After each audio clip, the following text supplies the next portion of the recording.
Hello, and welcome to Sleepy Philosophy. It's wonderful to have you here tonight.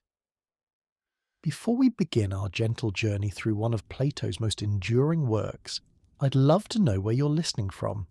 Perhaps you're nestled in a comfortable chair in Alaska, or maybe you're enjoying a quiet, sunny afternoon in Florence. Wherever you are, I hope you feel safe, peaceful, and ready to drift into contemplation.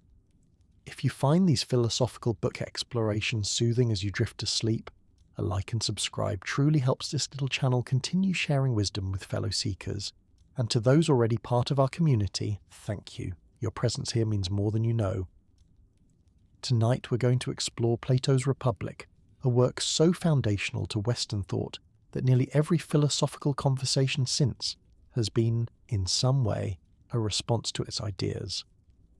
I'll try not to make Plato's vision of justice so compelling that it keeps you wide awake, but if it does, at least you'll drift off with thoughts of perfect cities and philosopher kings dancing in your mind.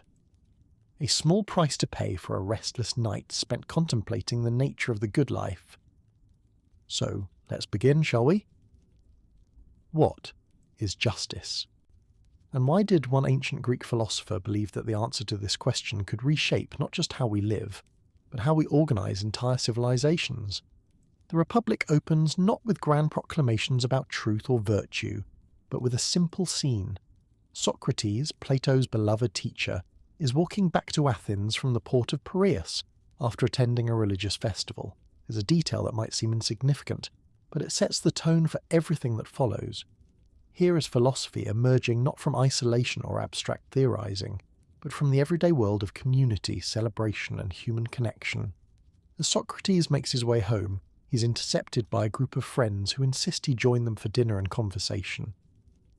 What unfolds over the course of that evening is one of the most ambitious philosophical investigations ever attempted. Through dialogue, debate, and careful reasoning, these friends will attempt nothing less than to define justice itself and to imagine what a perfectly just society might look like. But why does this matter for us, lying here in the quiet of our own evening? Because the questions Plato raises through Socrates are not merely academic exercises. They are deeply personal inquiries into how we should live, what we owe to one another, and whether it's possible to create communities where human flourishing can truly take root. The conversation begins, as many philosophical discussions do, with someone making a confident claim that quickly unravels under gentle questioning.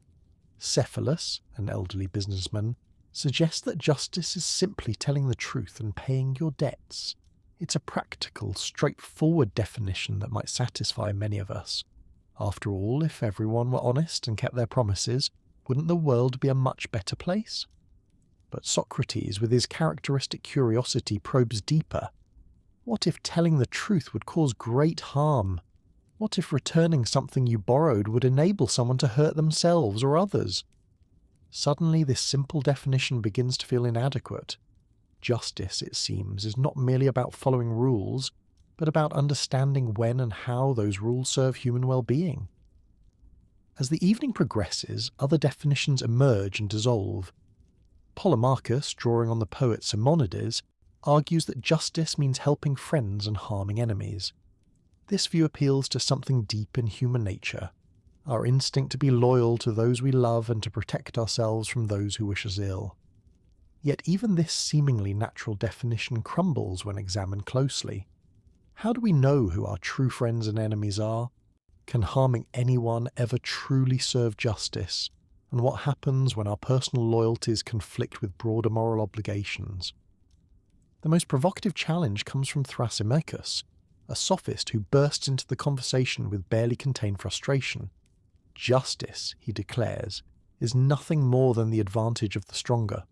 Laws and moral rules are simply tools used by those in power to maintain their position and control those beneath them. In every society, he argues, might makes right, and talk of justice is just pretty language used to dress up this harsh reality. This cynical view strikes at the heart of our deepest fears about human nature and social organization. We've all witnessed moments when power seems to trump principle, when those with influence bend rules to their advantage while demanding that others follow them strictly. Thrasymachus forces us to confront an uncomfortable question. Is our belief in justice simply naive idealism, or is there something more substantial beneath our moral intuitions? Socrates responds to this challenge not with indignation, but with patient inquiry. He begins to explore what it might mean to live well, both as individuals and as communities. This shift is crucial because it moves the conversation away from abstract definitions toward practical questions about human flourishing. Rather than asking what justice is in some theoretical sense, Socrates begins to investigate what kinds of lives and what kinds of societies actually serve human needs and potential.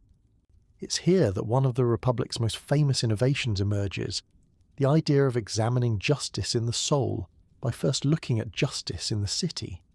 Just as we might study the letters of an alphabet by first looking at them written large before examining them in smaller print, Socrates suggests they can understand individual justice by first imagining what a just society would look like. This thought experiment leads them to construct what we might call the first utopia in Western literature. Starting from basic human needs, food, shelter, security, they imagine a city that grows organically from these requirements. What begins as a simple community where people specialize in different crafts gradually evolves into something more complex and sophisticated. The key insight that drives this imaginary city building is the principle of specialization. Rather than everyone trying to do everything, individuals focus on what they do best. The farmer farms, the shoemaker makes shoes, the carpenter builds houses. This division of labour not only makes the city more efficient, but it also allows each person to develop their particular talents and contribute their unique gifts to the common good. But even this harmonious vision faces challenges. What happens when the city grows wealthy and begins to desire luxuries? What happens when neighbouring cities become envious or aggressive? The simple, peaceful community must now consider questions of defence, leadership, and internal governance. The utopia begins to require guardians, those who will protect it from external threats and maintain order within. This necessity leads to one of the Republic's most controversial proposals, the creation of a guardian class, carefully selected and trained from childhood to serve the city's needs above their own. These guardians live communally, owning no private property, sharing everything in common. They are educated through a carefully designed curriculum that shapes both their character and their understanding. Most radically, the most capable among them, both men and women, are trained as philosopher rulers, people who combine practical wisdom with deep understanding of truth and goodness. The image of philosopher kings ruling with wisdom rather than force represents one of Plato's most optimistic beliefs about human potential. He envisions leaders who have transcended personal ambition and narrow self-interest, who understand the true nature of justice, beauty, and goodness, and who can therefore guide society toward genuine flourishing rather than mere power or wealth. Yet even as we admire this vision, we might feel some unease. The Republic's ideal city is, in many ways, a totalitarian state, where individual freedom is subordinated to collective harmony. Children are separated from parents to be raised by the state. Art and poetry are censored or banned if they don't serve the city's educational purposes. The lives of citizens are regulated in minute detail according to their assigned roles. This tension between individual liberty and social order runs throughout the work and continues to challenge readers today. How do we balance personal freedom with collective responsibility? How do we create communities that support human flourishing without crushing individual expression? These questions feel as urgent now as they did in ancient Athens. As we settle deeper into our evening contemplation, it's worth pausing to consider why these ancient conversations still speak to us so powerfully. Perhaps it's because the fundamental questions haven't changed. We still wonder how to live good lives. We still struggle to create fair institutions. We still grapple with the tension between our individual desires and our obligations to others. Plato's genius lies not in providing final answers, but in showing us how to think more clearly and deeply about these perennial human challenges. Through the careful, patient method of philosophical dialogue, he demonstrates how assumptions can be questioned, how complex ideas can be examined from multiple angles, and how seemingly simple questions can open into profound investigations of human nature and possibility. The Republic invites us to be both idealistic and realistic, to imagine better ways of living while acknowledging the genuine difficulties involved in creating and maintaining just communities. It challenges us to think beyond our immediate self-interest, while recognizing that any viable society must somehow harmonize individual needs with collective goods. As we continue our journey through this remarkable work, we'll explore Plato's famous allegory of the cave, his theory of forms, and his vision of education as the key to both personal transformation and social reform. We'll consider his insights into the different types of souls and cities, and we'll grapple with his complex views on art, truth, and the relationship between philosophy and politics. But for now, as the evening deepens around us, we can rest in the simple pleasure of having begun this exploration together. Philosophy, at its best, is not solitary activity, but a shared journey of discovery. Like Socrates and his friends gathered around the table, we're part of an ongoing conversation that spans generations and cultures, united by our common humanity and our shared desire to understand what it means to live well.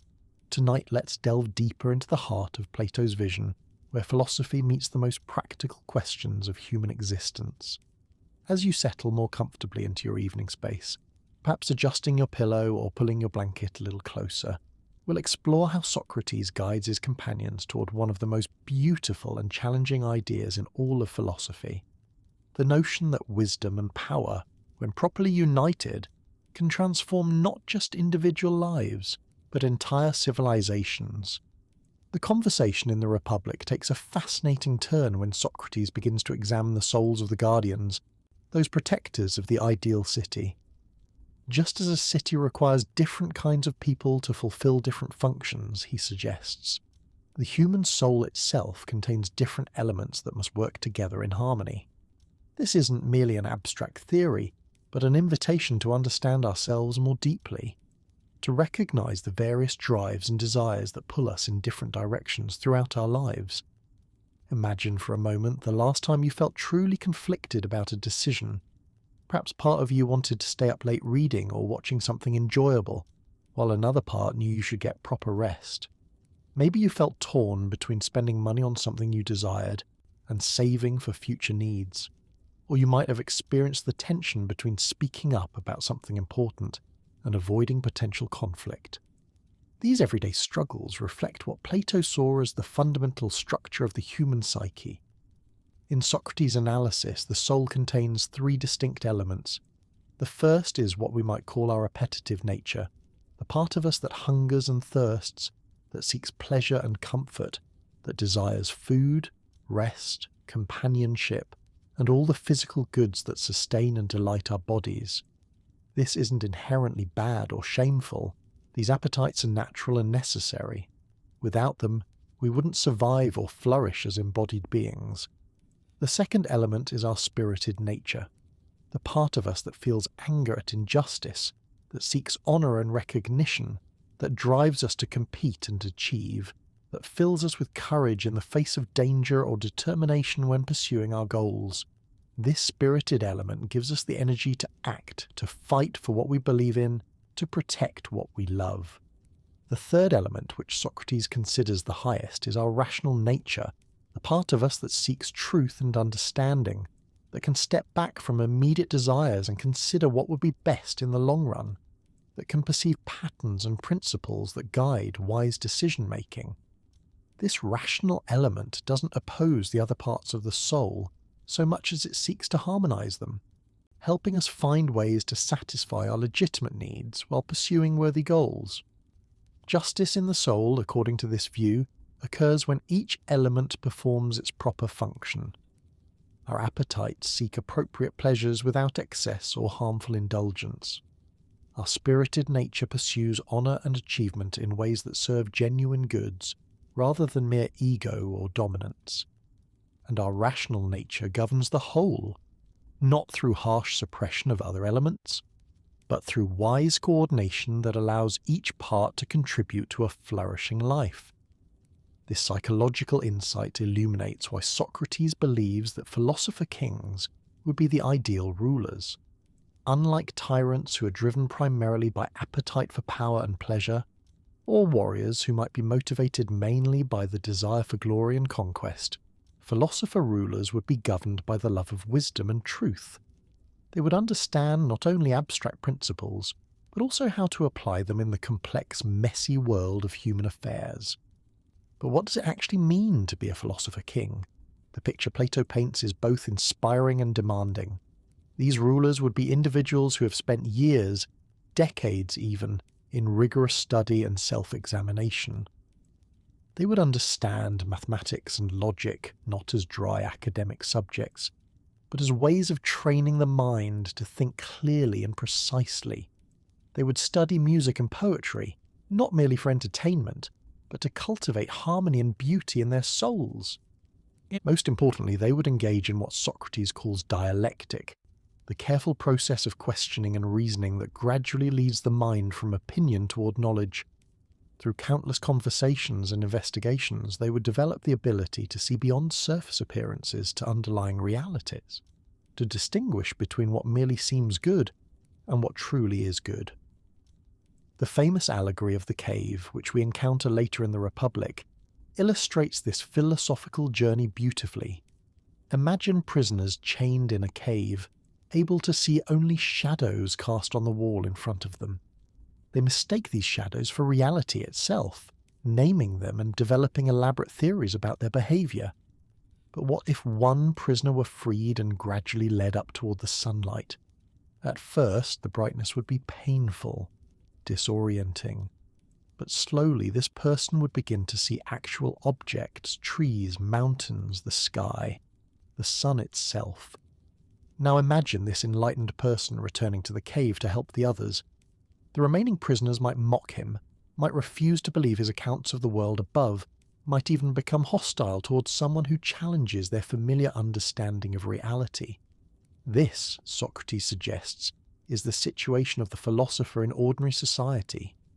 Having glimpsed deeper truths, the philosopher feels compelled to share this vision with others, even though it often leads to misunderstanding or persecution.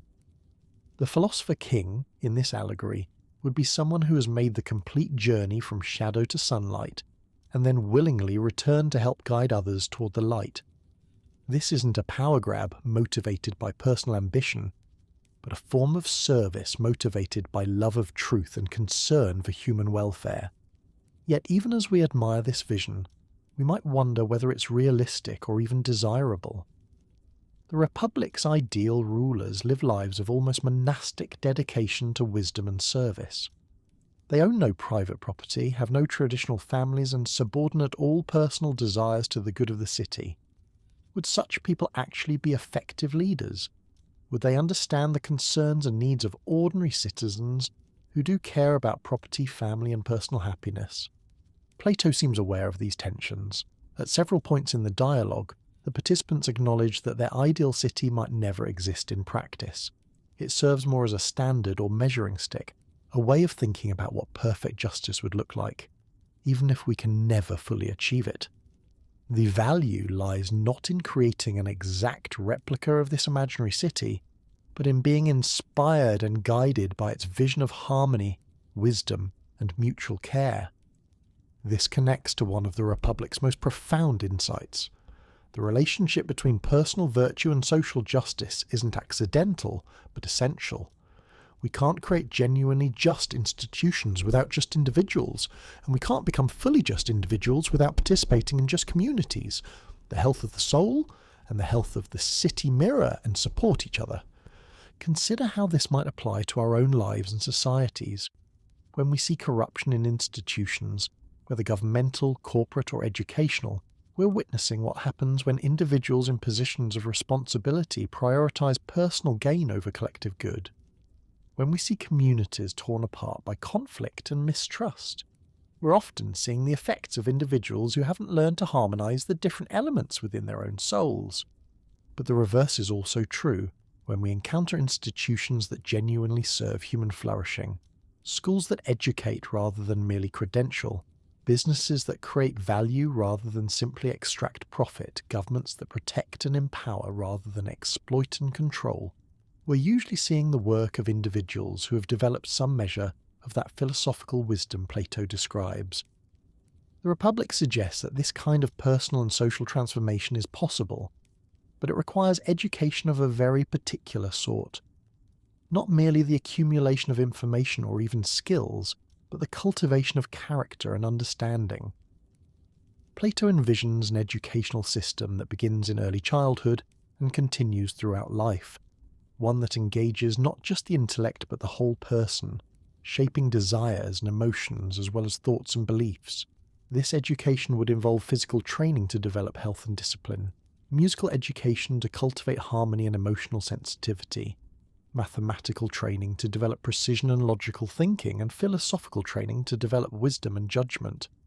But perhaps most importantly, it would involve constant exposure to examples of virtue and beauty, so that students would develop a love for these goods rather than merely an abstract understanding of them. The idea that education should shape character as well as intellect might seem foreign to us, accustomed as we are to thinking of education primarily in terms of career preparation or information transmission. But Plato's vision reminds us that what we learn and how we learn it inevitably shapes who we become. Every educational system, whether it acknowledges it or not, is forming souls as well as minds. As we continue to rest in the gentle flow of these ancient ideas, we might reflect on our own educational experiences. What kinds of books, teachers, conversations, and experiences have shaped not just what we know, but who we are? How have we been formed by the stories we've heard, the examples we've witnessed, the communities we've participated in? The Republic invites us to become more intentional about this ongoing process of formation, rather than simply accepting whatever influences happen to come our way. We can begin to choose more deliberately what we read, whom we spend time with, what we practice, and what we allow to occupy our attention.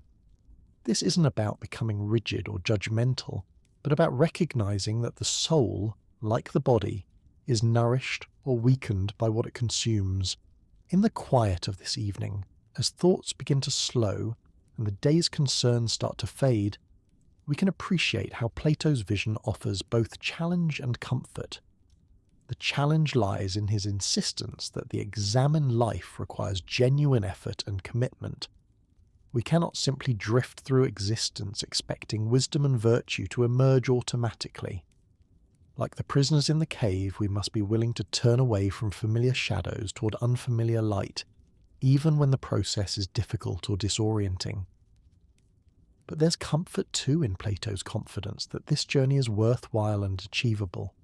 The Republic assumes that human beings have the capacity for wisdom, that we can learn to distinguish between appearance and reality, that we can develop the kind of character that serves both personal flourishing and social harmony. We are not condemned to live as slaves to our appetites or victims of our circumstances. Through patient effort and proper guidance, we can become more than we currently are. This transformation doesn't happen overnight, and it doesn't happen in isolation. Like the friends gathered around the table in the Republic, we need companions on the journey, people who share our commitment to understanding and living well. Philosophy, in Plato's view, is fundamentally a social activity, a conversation that spans generations and connects us to the deepest questions and highest aspirations of human existence. As we prepare to explore further dimensions of Plato's masterpiece, we can rest in the knowledge that we are part of this ongoing conversation, contributing our own questions and insights to a dialogue that has enriched human understanding for over 2,000 years. The search for justice, wisdom, and the good life continues, and we are not alone in pursuing it. Tonight, as we drift deeper into the philosophical currents of the Republic, let's explore one of its most haunting and beautiful passages. Plato presents us with what might be the most famous metaphor in all of Western philosophy, one that continues to illuminate our understanding of knowledge, reality, and the sometimes painful journey toward truth. Picture, if you will, a cave deep underground. The air is still and cool, perhaps not unlike the quiet space where you're listening now. In this cave, prisoners have been chained since childhood, facing a wall, unable to turn their heads. Behind them burns a fire, and between the fire and the prisoners, people carry objects back and forth, casting shadows on the wall the prisoners face. These shadows, dancing and flickering in the firelight, are the only reality the prisoners have ever known. They give names to the shadows, develop theories about their behaviour, become experts in predicting which shadow will appear next.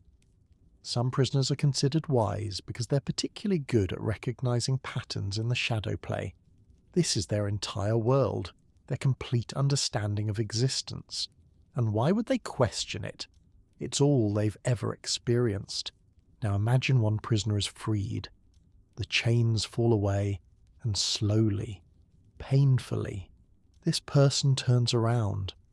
The fire is blindingly bright after a lifetime of shadows. The real object casting the shadows are confusing, three-dimensional, nothing like the flat shapes on the wall.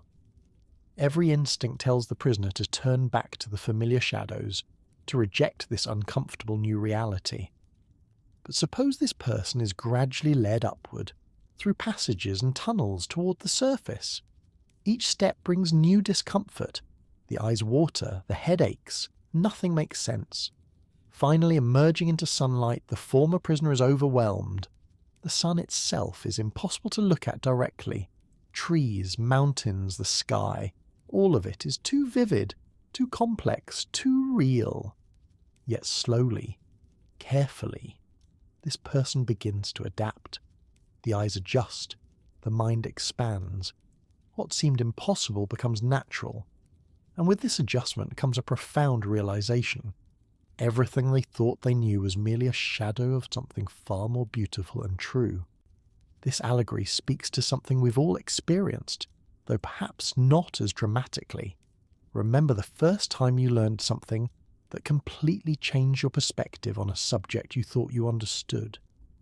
Maybe it was discovering that a historical figure you admired had serious flaws, or learning that a scientific theory you'd accepted was more complex than you'd realized.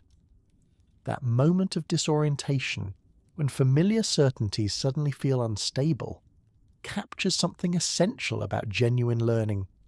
Plato suggests that most of what we call knowledge is really more like the prisoner's expertise with shadows. We become skilled at navigating appearances, at predicting and manipulating the surface features of our experience. But true wisdom requires something more difficult. The willingness to question our most basic assumptions about reality itself.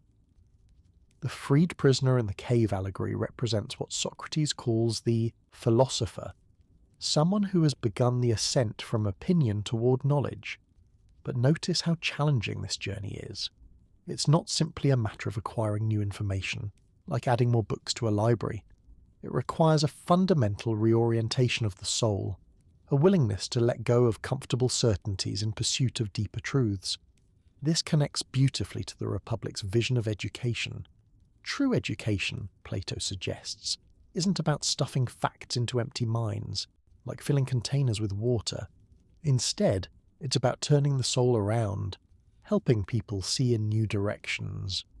The capacity for understanding is already present within us, like eyes that need only to be directed toward the light. Think about your own most meaningful learning experiences. They probably weren't times when someone simply told you what to think, but moments when a teacher, book, or conversation helped you discover something for yourself. Perhaps a literature class where you suddenly grasped the deeper meaning of a poem, or a moment in nature when you felt connected to something larger than yourself. These experiences of recognition, of suddenly seeing what was always there, reflect what Plato means by true education. But the cave allegory doesn't end with the prisoner's enlightenment. In what might be the most poignant part of the story, this person feels compelled to return to the cave to share the discovery with the other prisoners. And here's where the tale becomes almost tragic. The returning philosopher's eyes, now accustomed to sunlight, can barely make out the shadows that once seemed so clear. The other prisoners mock this apparent blindness, reject the strange stories about fires and sunlight and three-dimensional objects. They might even become hostile, viewing the returned prisoner as a threat to their established ways of understanding. After all, if the shadows aren't the whole reality, then all their expertise, all their carefully developed theories, all their sense of what matters might need to be reconsidered. Who wants to hear that their entire worldview is fundamentally limited? This part of the allegory reflects Socrates' own experience in Athens, where his persistent questioning made him many enemies. People don't always welcome having their beliefs examined, especially when that examination reveals uncomfortable truths. The philosopher's mission to help others toward greater understanding often leads to misunderstanding, resentment, even persecution. Yet Plato suggests this is precisely what genuine leaders should do. The philosopher king isn't someone who seeks power for personal gain, but someone who has glimpsed deeper truths and feels obligated to help others towards similar understanding. It's a form of service, not domination, motivated by love rather than ambition.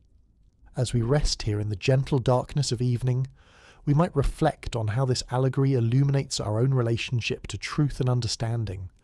We're all, in various ways, prisoners in caves of our own making. Our personal experiences, cultural backgrounds, historical moments, and individual limitations create shadows that we sometimes mistake for the whole of reality. But unlike Plato's chained prisoners, we have more freedom to turn around, to question our assumptions, to seek broader perspectives. We can read books that challenge our viewpoints, engage with people whose experiences differ from our own, travel to places that expand our understanding, or simply sit quietly and examine our own beliefs with honest curiosity. The cave allegory also suggests something hopeful about human nature. Even in the most constrained circumstances, there's something in us that can respond to truth and beauty when we encounter them. The capacity for wisdom isn't limited to a special class of people. It's part of our fundamental nature as rational beings. What varies is our willingness to undertake the sometimes difficult journey toward greater understanding. This connects to one of the Republic's most radical proposals, that both men and women can serve as guardians and philosopher rulers. In Plato's time, this was revolutionary thinking.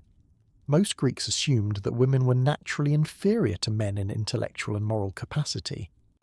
But Socrates argues that if we're looking for wisdom and virtue, we should focus on individual souls rather than physical differences.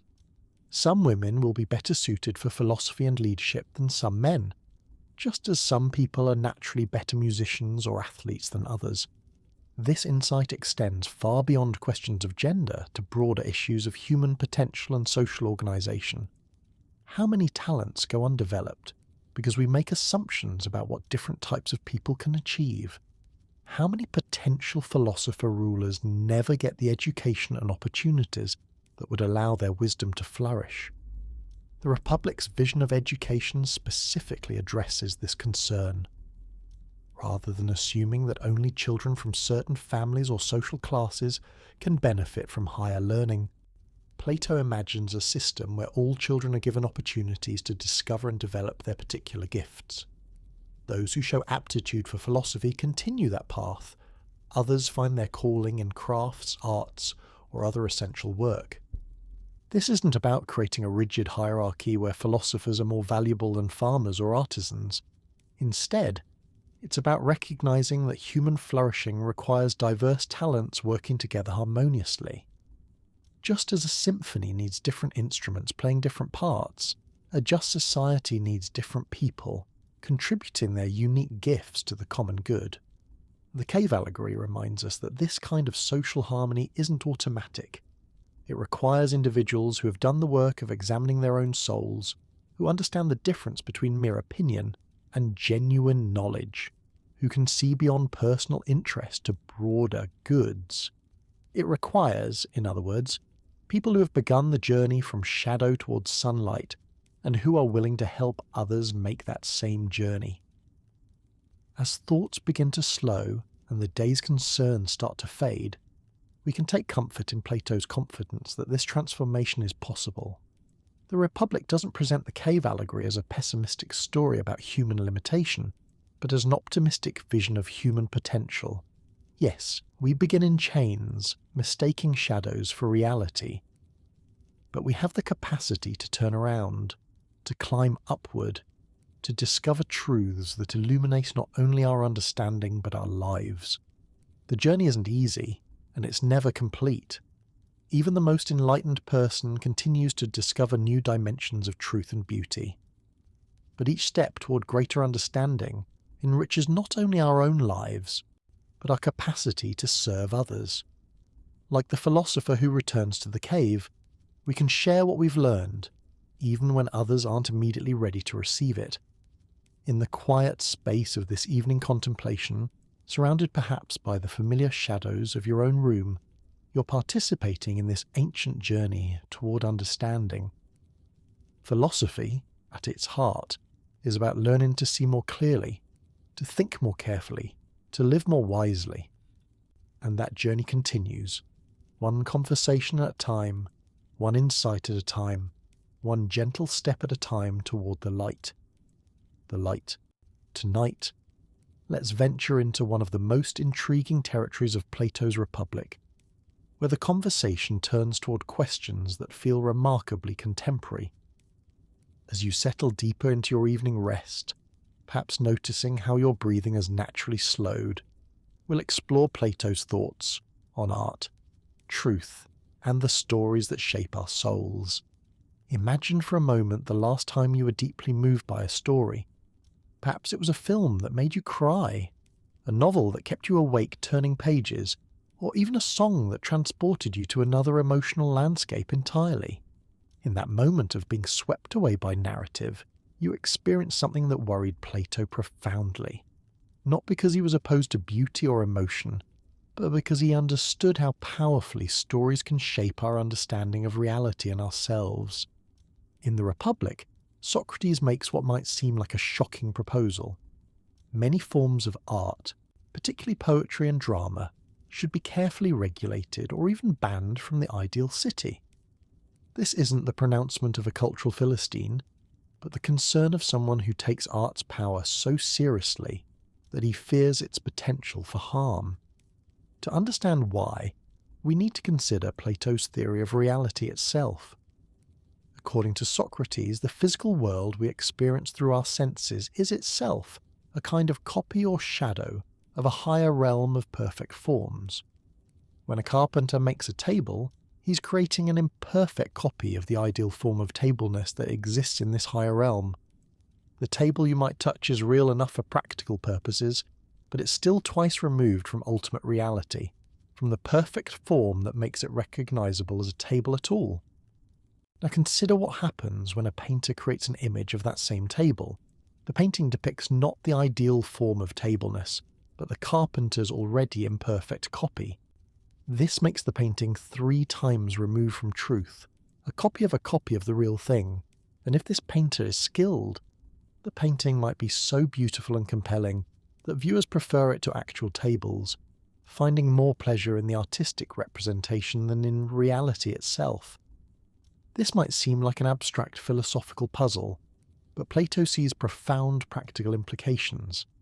If we become more interested in representations than in reality, if we learn to prefer beautiful illusions to sometimes difficult truths, we risk losing our capacity to distinguish between what merely appears good and what actually is good. The soul becomes confused, drawn toward shadows rather than substance. Consider how this might apply to our own media-saturated age. We're constantly surrounded by images, stories, and representations that can feel more vivid and engaging than our actual lived experience. A perfectly curated social media post might seem more appealing than the messy reality it supposedly depicts. A thrilling action film might make ordinary courage seem pale and uninteresting by comparison. The danger isn't that these representations are necessarily false, but that they can distort our sense of proportion and value. Plato's concern becomes even more pointed when he considers the content of traditional stories and myths. Many of the tales that educated young Greeks depicted the gods as jealous, petty, deceptive, and violent. Heroes in these stories often succeeded through cunning and force rather than justice and wisdom.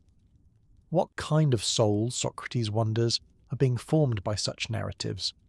This question resonates deeply with contemporary debates about media influence.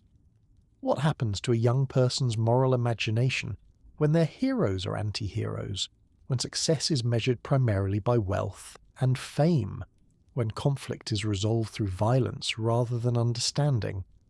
Plato suggests that we become like the stories we absorb, that our souls are gradually shaped by the narratives we find compelling. But here's where the Republic's approach becomes nuanced rather than simply censorious. Socrates doesn't oppose all art, but rather calls for art that serves truth and virtue, rather than mere entertainment or emotional manipulation. He envisioned stories that would inspire rather than corrupt, that would draw the soul upward toward wisdom and justice, rather than downward toward base desires. This connects to the Republic's broader vision of education as soulcraft. Just as a gardener chooses which plants to cultivate and which weeds to remove, a wise society would be intentional about the stories, images, and cultural influences that shape its members' character. This isn't about creating propaganda, but about recognizing that all art has moral and psychological effects, whether we acknowledge them or not. The conversation about art in the Republic also reveals something important about Plato's understanding of human psychology. He recognizes that we're not purely rational beings who respond only to logical arguments. We're emotional, imaginative creatures who are powerfully influenced by beauty, narrative, and symbol. This is why the wrong kinds of stories can be so dangerous, but it's also why the right kinds of stories can be transformative. Think about the stories that have most deeply influenced your own sense of what it means to live well. Perhaps it was a fairy tale that taught you about courage, a biography that showed you what dedication looks like, or a novel that helped you understand someone different from yourself. These narratives didn't just entertain you.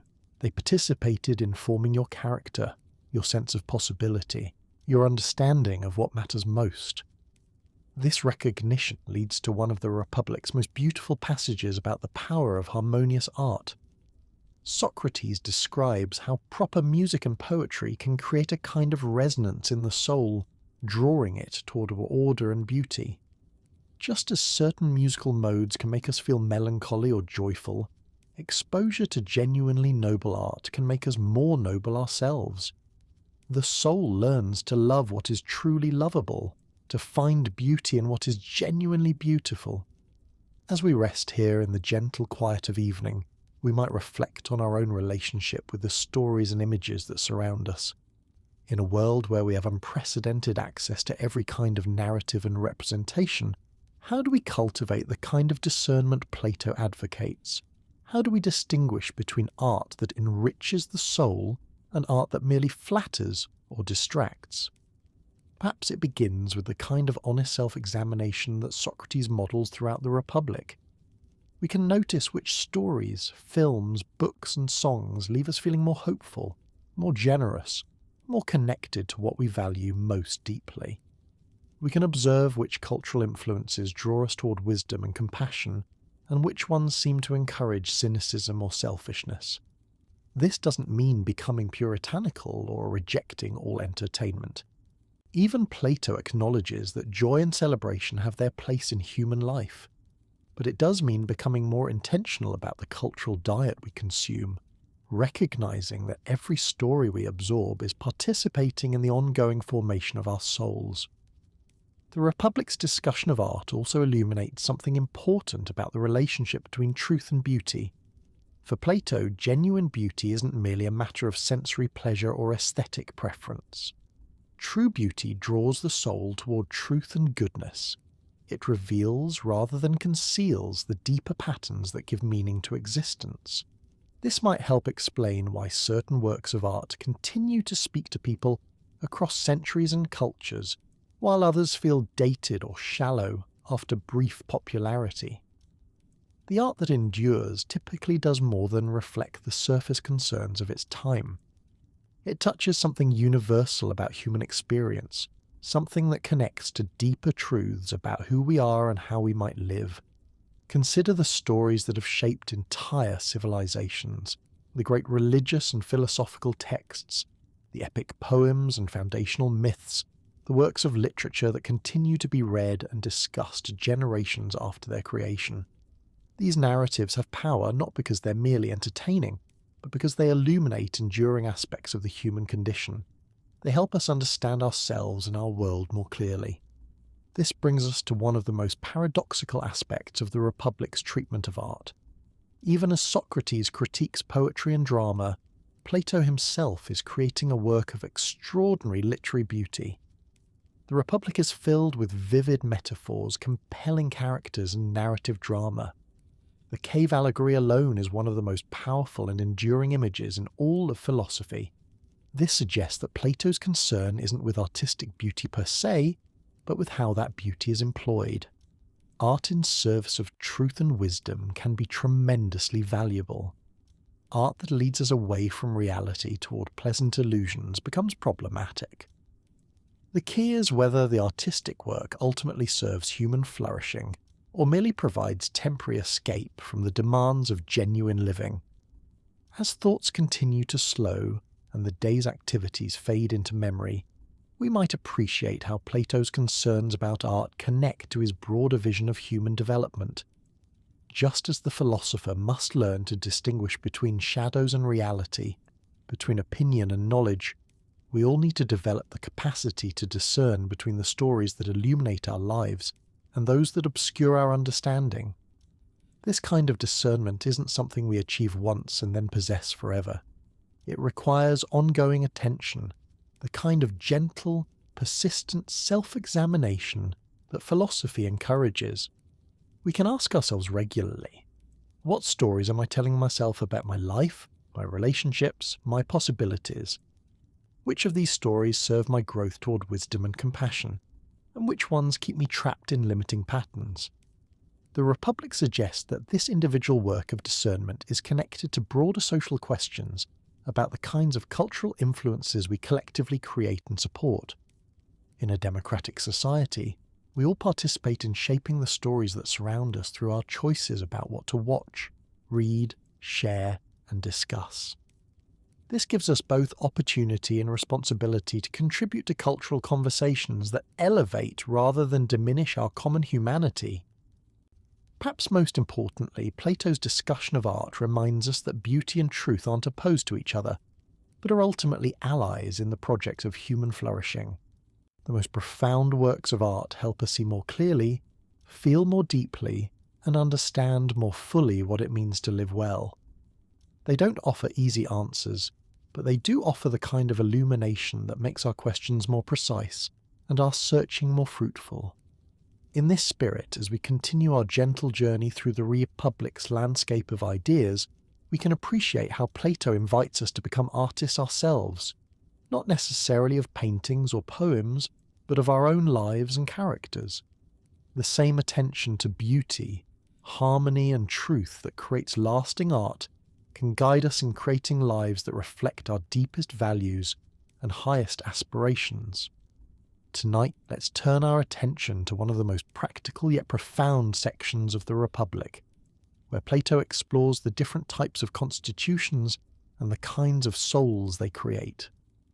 As you rest more deeply into the evening's embrace, perhaps noticing how your body has settled into comfortable stillness, we'll discover how ancient insights about political systems illuminate timeless patterns in both individual psychology and collective life. Socrates begins this exploration by observing that cities and souls mirror each other in fascinating ways. Just as we discovered that justice in the soul involves harmony between reason, spirit, and appetite, political systems can be understood by examining how different groups within society relate to one another. But unlike our earlier idealistic vision of the perfect city, this discussion acknowledges that most actual societies fall short of perfect justice, creating predictable patterns of dysfunction and decay. The first deviation from the ideal appears when the philosopher kings are replaced by leaders who love honour more than wisdom. This creates what Socrates calls a timocracy, a government ruled by those who seek glory and recognition rather than truth and justice. Think of societies where military virtues dominate civilian life, where honour and courage are valued above wisdom and compassion, where strength becomes more important than understanding. In such societies, education shifts away from philosophy and music toward physical training and warfare. Competition becomes more important than cooperation. Individual achievement matters more than collective flourishing. The timocratic person, shaped by this environment, develops a soul where the spirited element dominates reason. They're brave, ambitious, and energetic, but they lack the deeper wisdom that comes from philosophical reflection. Picture someone you might know who embodies these timocratic qualities. Perhaps they're successful in competitive fields, driven to excel and achieve recognition. They might be genuinely courageous and willing to take risks for what they believe in. But they might also struggle with questions that can't be resolved through competition or force, finding themselves frustrated when problems require patient understanding rather than decisive action. The timocracy contains the seeds of its own transformation. As honour-loving leaders accumulate wealth through their achievements, money begins to compete with honour as a motivating force. Some citizens start to value riches more than recognition, leading gradually to the emergence of an oligarchy, a government controlled by the wealthy few. In oligarchic societies, property qualifications determine who can participate in governance. The divide between rich and poor becomes the most important social distinction. Laws and institutions serve primarily to protect wealth, rather than promote justice. The oligarchic soul mirrors this emphasis, with the appetitive element beginning to dominate both spirit and reason. Such people are frugal and industrious when it comes to making money, but they often suppress other desires and interests to focus on accumulation. Consider how this pattern might manifest in contemporary life. We might recognize oligarchic tendencies in societies where economic success becomes the primary measure of human worth, where political power flows mainly to those with financial resources, where education is valued primarily for its economic returns rather than its capacity to develop wisdom and character.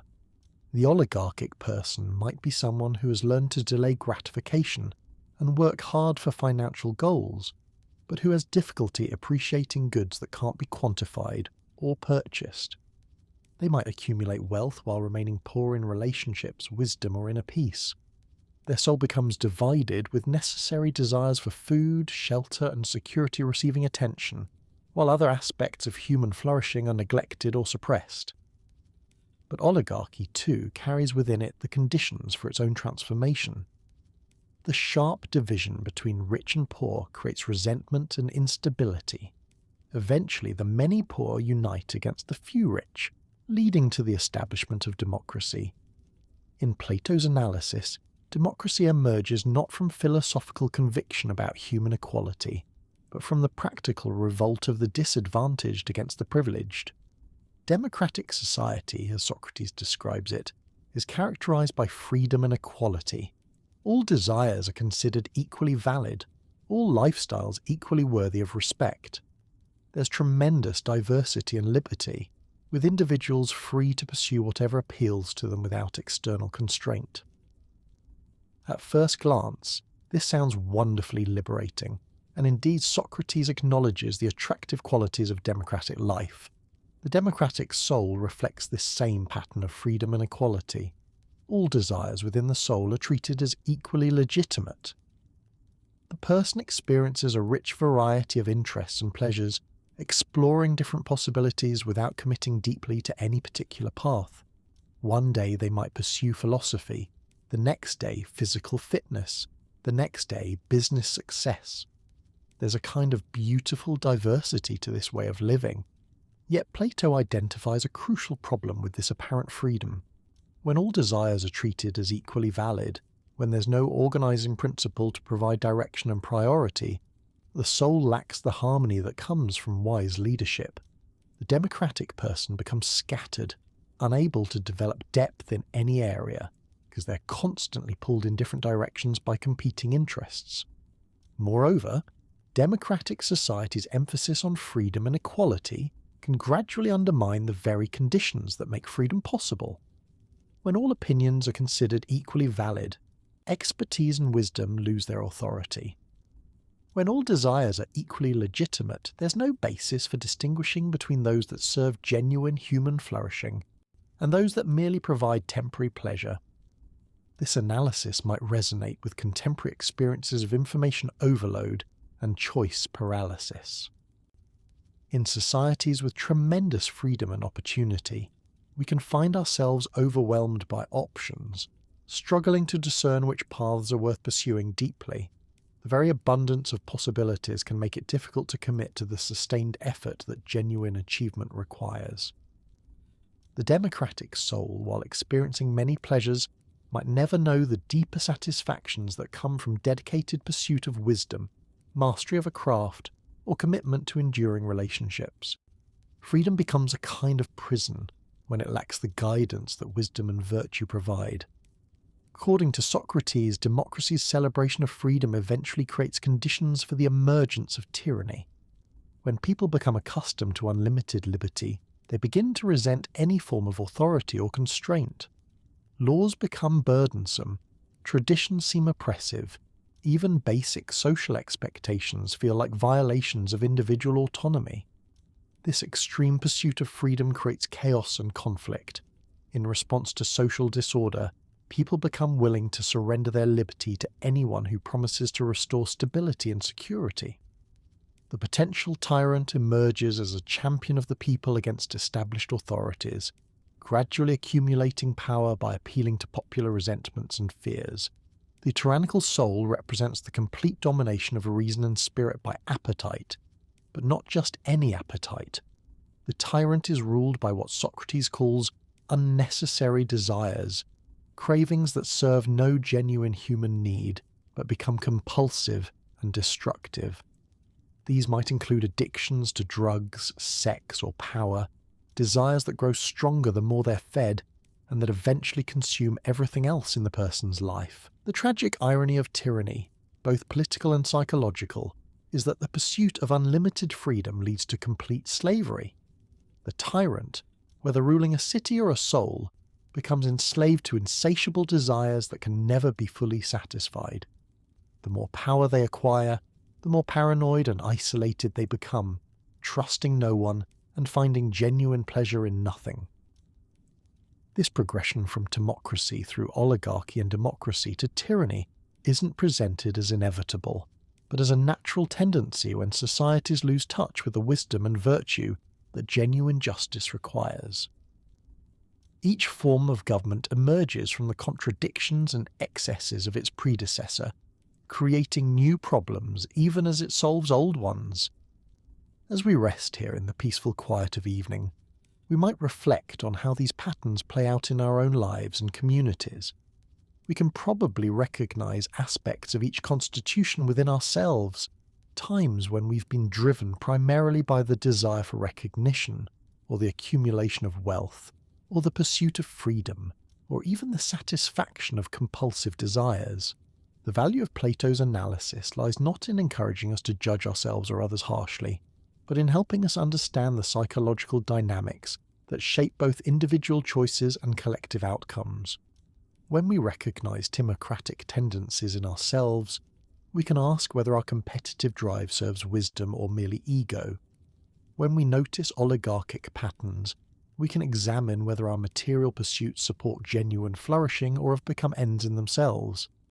Similarly, when we observe democratic impulses, we can consider whether our love of freedom includes the wisdom to choose well among our many options.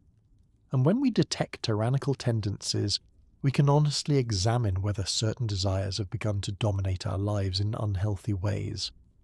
The Republic suggests that this kind of self-knowledge is essential for both personal development and social health.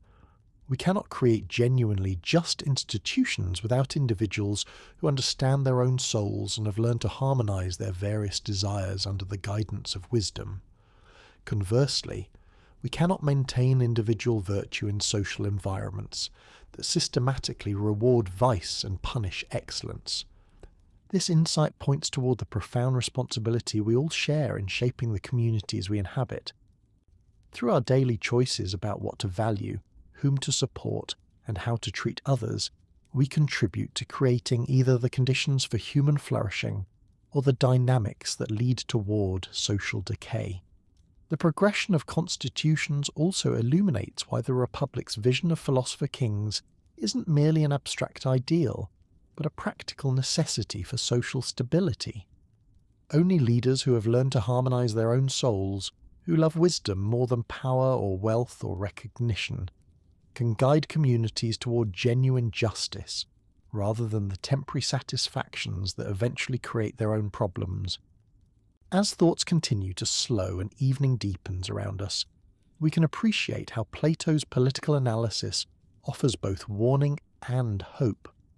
The warning lies in recognizing how easily societies can slide from one form of dysfunction to another when they lose sight of genuine goods.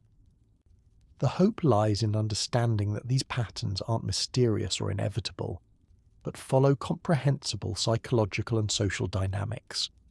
This understanding empowers us to make more conscious choices, both individually and collectively. We can work to cultivate the kinds of character and community that support human flourishing, rather than merely satisfying immediate desires. We can seek leaders and institutions that serve wisdom and justice, rather than narrow self-interest. We can participate in creating cultures that draw out the best in human nature, rather than appealing to our worst impulses. In the gentle darkness of this evening, surrounded perhaps by the quiet sounds of your own peaceful space, you're participating in the kind of contemplation that Plato believed was essential for both personal and social health. Philosophy isn't merely an academic exercise, but a practice of examining life carefully enough to live it well. And that examination continues, one insight at a time, one choice at a time, one conversation at a time. Tonight, as we continue our gentle exploration of the Republic, let's turn toward what might be its most challenging and beautiful conclusion. The question of whether justice is truly worth pursuing for its own sake, regardless of external rewards or recognition. As you settle even more deeply into the comfort of your evening space, perhaps feeling the weight of the day finally releasing from your shoulders, we'll discover how Plato weaves together all the threads of his philosophical tapestry into a vision that speaks to the deepest longings of the human heart. Throughout our journey, we've encountered the bold claim that philosophy should guide politics, that wisdom should govern power, that the examined life leads to both individual happiness and social harmony. But now comes the crucial test. Even if we could create the perfect city, even if philosopher kings could somehow emerge to lead it, would the just person actually be happier than the unjust one? Would virtue really be its own reward?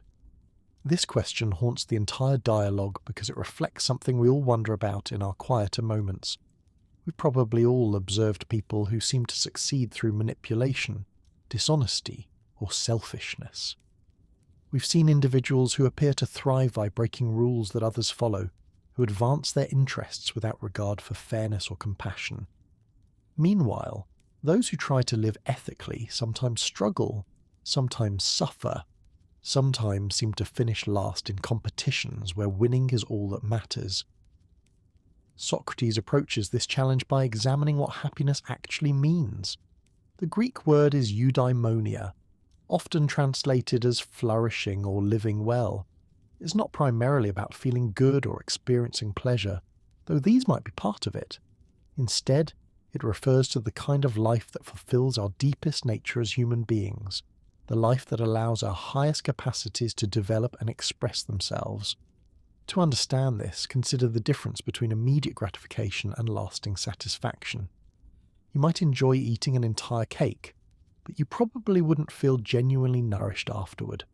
You might feel temporarily powerful when dominating others in conversation, but such behaviour rarely leads to the kind of relationships that truly enrich life. Pleasure and happiness, Socrates suggests, are not the same thing.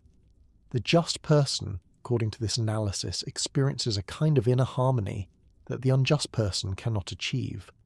When reason guides the soul wisely, when spirited energy serves worthy goals, when appetites are satisfied appropriately rather than excessively, the result is a deep contentment that doesn't depend on external circumstances.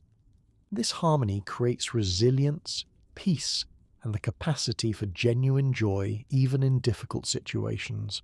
Consider someone you know who embodies this kind of inner harmony. Perhaps they're not the wealthiest or most famous person in your circle, but there's something about their presence that feels stable and nurturing. They seem comfortable with themselves, able to face challenges without losing their centre, capable of enjoying simple pleasures without needing constant stimulation. Their happiness doesn't depend on having more than others or being recognised for their achievements. The unjust person, by contrast, lives in constant internal conflict. The soul lacks proper order, with different parts pulling in different directions. Appetites demand satisfaction regardless of consequences. Spirited energy pursues recognition and dominance rather than genuine excellence. Reason becomes enslaved to these lower impulses rather than providing wise guidance. The result is a life of chronic dissatisfaction, where each achievement creates new cravings rather than genuine fulfillment. This psychological analysis connects to something profound about human nature that we can observe in our own experience. Think about times when you've acted against your deeper values, perhaps out of fear, anger, or desire for immediate reward. Even when such actions produced external benefits, they probably left you feeling somewhat hollow or conflicted. The temporary gains came at the cost of inner peace. Conversely, recall moments when you've chosen to do what felt right despite personal cost or inconvenience. Perhaps you told a difficult truth, helped someone in need, or stood up for a principle you cared about.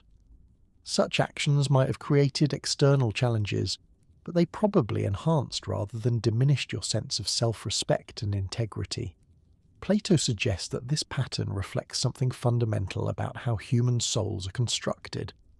We are naturally oriented toward truth, beauty, and goodness in the same way that plants are naturally oriented toward light. When we align our lives with these goods, we flourish. When we turn away from them, we wither, regardless of how much external success we might accumulate. This brings us to one of the Republic's most mysterious and beautiful passages, where Socrates describes what he calls the form of the good. This isn't simply one good thing among others, but the source and standard of all goodness, the ultimate reality that gives meaning and value to everything else. Just as the sun makes physical sight possible by illuminating objects, the form of the good makes intellectual understanding possible by illuminating truth. This might sound abstract, but consider what happens in moments of genuine insight or moral clarity. Sometimes, in the midst of confusion or conflict, we suddenly see what the right course of action is. Not because someone told us or because we calculated costs and benefits, but because something deeper became clear.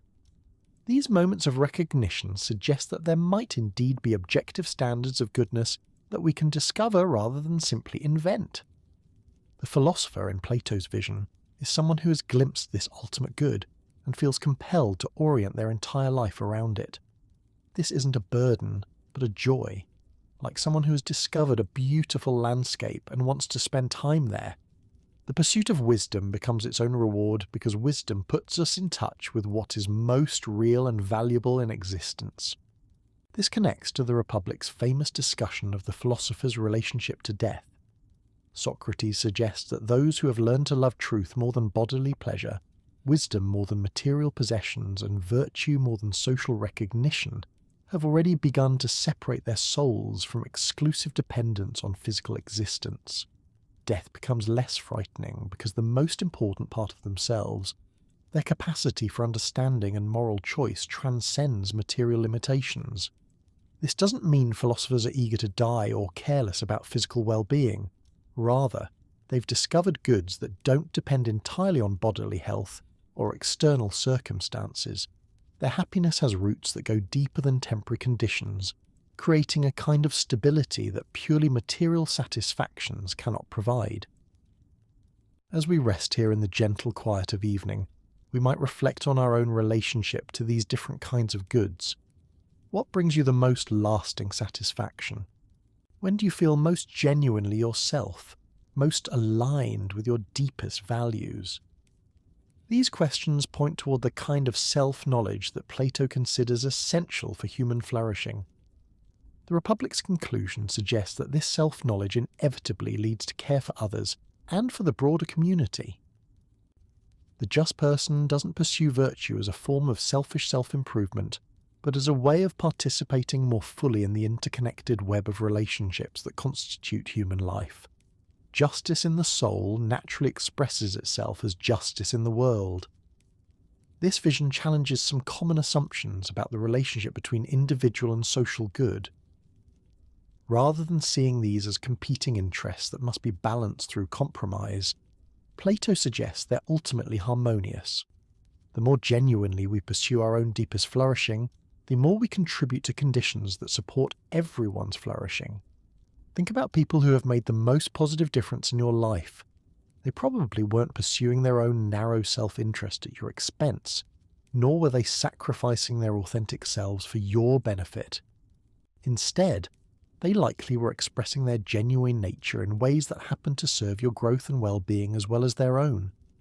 This reciprocity between personal virtue and social contribution helps explain why the Republic envisions philosopher kings as ideal rulers. Such people wouldn't seek power for personal advantage, but would accept the responsibility of leadership as a form of service to goods that transcend individual interest. Their authority would rest not on force or manipulation, but on the recognition that they genuinely understand and care about human flourishing. Of course, the dialogue acknowledges that such ideal leaders may never emerge in actual political systems, but this doesn't make the vision irrelevant. It serves as a standard that helps us evaluate existing institutions and leaders, asking whether they serve genuine human goods or merely particular interests. It also provides guidance for how we might live and participate in whatever communities we inhabit. The Republic's final passages include a mythical story about souls choosing their next lives, a tale that reinforces the dialogue's central theme about the importance of wisdom and moral character. Even in the face of cosmic forces beyond our control, the choices we make about how to live retain ultimate significance.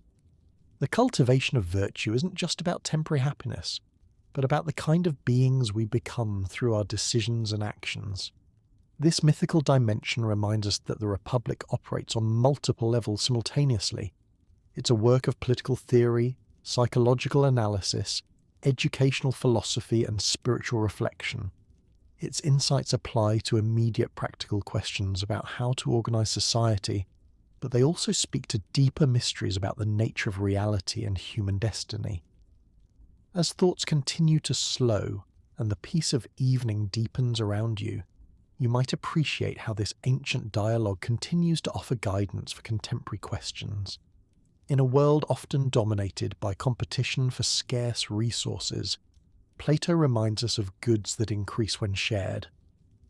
In a culture obsessed with external achievements, he points toward forms of success that depend primarily on internal development. In an age of moral relativism, he suggests there might be objective standards of value worth discovering and pursuing. The Republic doesn't provide easy answers to the complex challenges of modern life, but it does offer something perhaps more valuable, a way of thinking about these challenges that takes seriously both our individual dignity and our social responsibilities. It invites us to consider what kinds of lives and communities would genuinely serve human flourishing, not just in theory, but in the messy, complicated reality of actual existence. Perhaps most importantly, it suggests that this consideration isn't merely an intellectual exercise, but a practical necessity for anyone who wants to live well. The examined life requires ongoing attention to questions of value, purpose, and relationship. It demands the kind of patient, honest reflection that philosophy encourages and rewards. Tonight, as we near the end of our journey through this remarkable work, we can rest in the knowledge that these questions don't require immediate answers. The value lies as much in the asking as in any conclusions we might reach. Philosophy, at its heart, is about learning to live with wonder, to find joy in understanding, and to discover meaning through the careful examination of what matters most. In the gentle darkness of your evening space, surrounded perhaps by the familiar objects and sounds that create your sense of home, you're participating in a conversation that connects you to centuries of seekers who have found wisdom and peace through philosophical reflection. The Republic's vision of justice may be idealistic, but its insight into human nature and possibility remains as relevant today as it was in ancient Athens. The just life, Plato suggests, is not only possible but deeply fulfilling. It requires effort, wisdom, and courage, but it offers rewards that no external force can take away. And perhaps that's the most comforting thought of all as we prepare to drift into sleep, that the goods worth pursuing most deeply are also the ones most truly within our reach.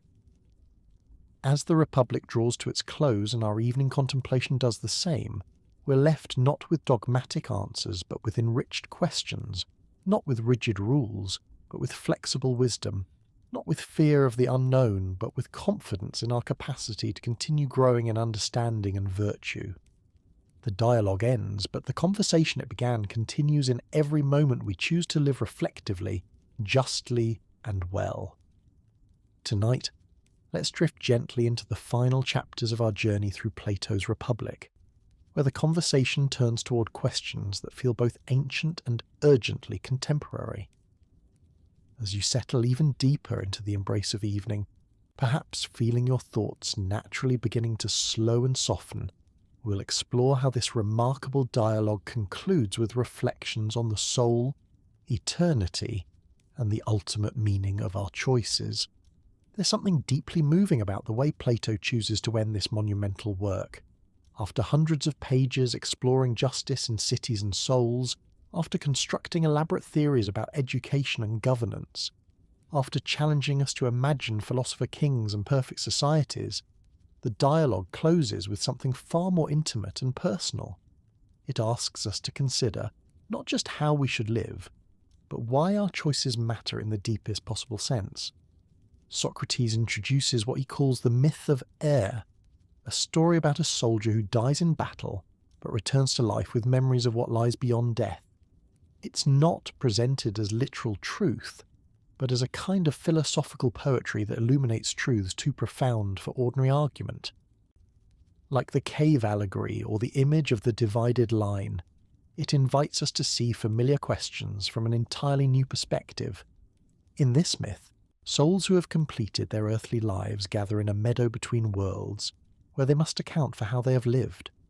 Those who pursue justice and wisdom move toward experiences of beauty and understanding, while those who chose injustice face the consequences of their disordered souls. But what's most striking about this vision is that it's not primarily about punishment or reward imposed from outside, but about the natural outcomes of different ways of being. Consider how this might illuminate our own experience. Have you ever noticed how certain choices seem to create their own consequences, not through external intervention, but through the kind of person they help us become? When we act with kindness and honesty, we tend to develop relationships and inner qualities that enrich our lives. When we choose selfishness or deception, we often find ourselves isolated and conflicted, regardless of any immediate benefits our actions might produce. The myth suggests that this pattern extends far beyond our current earthly existence. The soul that has learned to love wisdom and justice has developed capacities that transcend physical limitations. Death becomes not an ending, but a transition to forms of existence more suited to what such a soul has become. The soul that has remained enslaved to bodily appetites and material concerns finds itself unprepared for any reality beyond the physical, creating its own form of limitation and suffering. This isn't meant to frighten us, but to encourage a deeper understanding of what our daily choices are actually accomplishing. Every decision we make about how to treat others, what to pursue, what to value, is participating in the formation of our character. We are constantly becoming the kind of people our choices are making us into. The question is whether we're paying attention to this process and guiding it wisely. The myth of air includes a particularly beautiful passage about souls choosing their next lives. They're presented with various possibilities, from the life of a tyrant with great power to that of a simple craftsman, from a famous athlete to an unknown philosopher. What determines their choice isn't fate or divine decree, but the wisdom or foolishness they've developed through their previous experiences.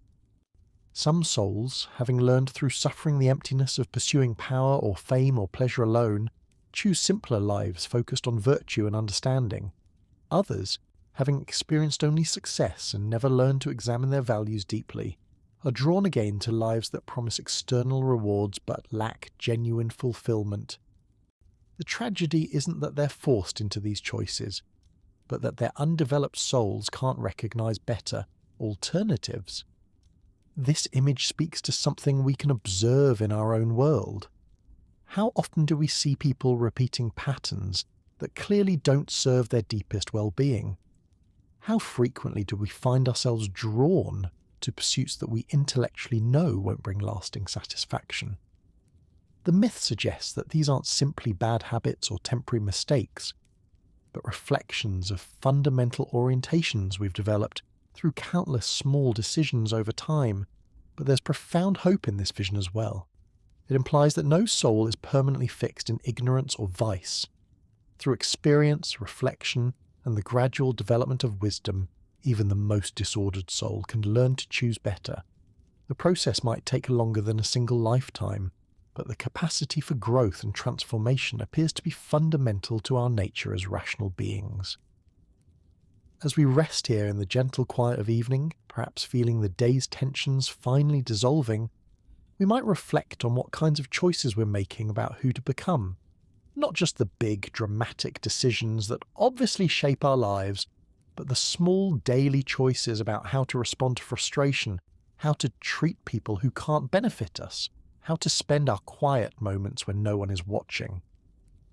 The Republic suggests that these seemingly minor choices are actually the most important ones we make. They're the building blocks of character, the tiny increments through which we gradually become either more wise and just or more foolish and selfish. A harsh word here, a generous gesture there, a moment of honest self-reflection or willful self-deception, each contributes to the slow sculpture of the soul. This understanding transforms how we might think about moral education and personal development. Rather than seeing virtue as a set of rules imposed from outside, we can recognize it as a kind of inner harmony that emerges when we learn to coordinate the different aspects of our nature under the guidance of wisdom. Rather than viewing ethical behavior as a burden or constraint, we can see it as a form of self-care, a way of becoming the kind of person who can experience genuine happiness. The dialogue's final passages return to the question that opened our entire journey. What is justice, and why should we care about it? After all the elaborate arguments about cities and souls, forms and shadows, education and politics, Socrates offers a surprisingly simple answer. Justice is worth pursuing because it makes us the kind of people who can be truly happy, not just temporarily satisfied, but deeply fulfilled in ways that don't depend on external circumstances. This happiness isn't a feeling we chase or a goal we achieve, but a way of being that emerges when our lives are properly ordered. When reason guides our choices wisely, when our spirited energy serves worthy goals, when our natural desires are satisfied appropriately rather than excessively, the result is a kind of inner music, a harmony that creates its own peace and joy. The unjust person, no matter how much external success they might accumulate, can never achieve this harmony, because their soul lacks proper order. They remain at war with themselves, driven by competing impulses that pull in different directions. Even their pleasures are tinged with anxiety, because they rest on unstable foundations. They may have wealth, power, or fame, but they cannot have the deep contentment that comes from living in accordance with our highest nature. This insight helps explain why the Republic places such emphasis on self-knowledge and philosophical reflection. We cannot create harmony in our souls if we don't understand what we're working with. We cannot make wise choices if we don't examine our motivations and desires carefully. We cannot become just if we don't first become honest about who we currently are and who we might become. Philosophy, in this view, isn't an academic discipline but a way of life, a commitment to ongoing self-examination and growth. It requires the same kind of patience and persistence that any worthwhile craft demands. Just as a musician practices scales to develop the skills needed for beautiful performance, the philosopher practices techniques of reasoning and reflection to develop the wisdom needed for beautiful living. The Republic doesn't promise that this practice will make life easy or free from suffering. Socrates himself, as Plato's readers would have known, was executed by his fellow citizens for his commitment to philosophical questioning. The just life often requires courage and sacrifice, but it does promise something perhaps more valuable than to ease, the deep satisfaction of living authentically, in accordance with our highest capacities and deepest values.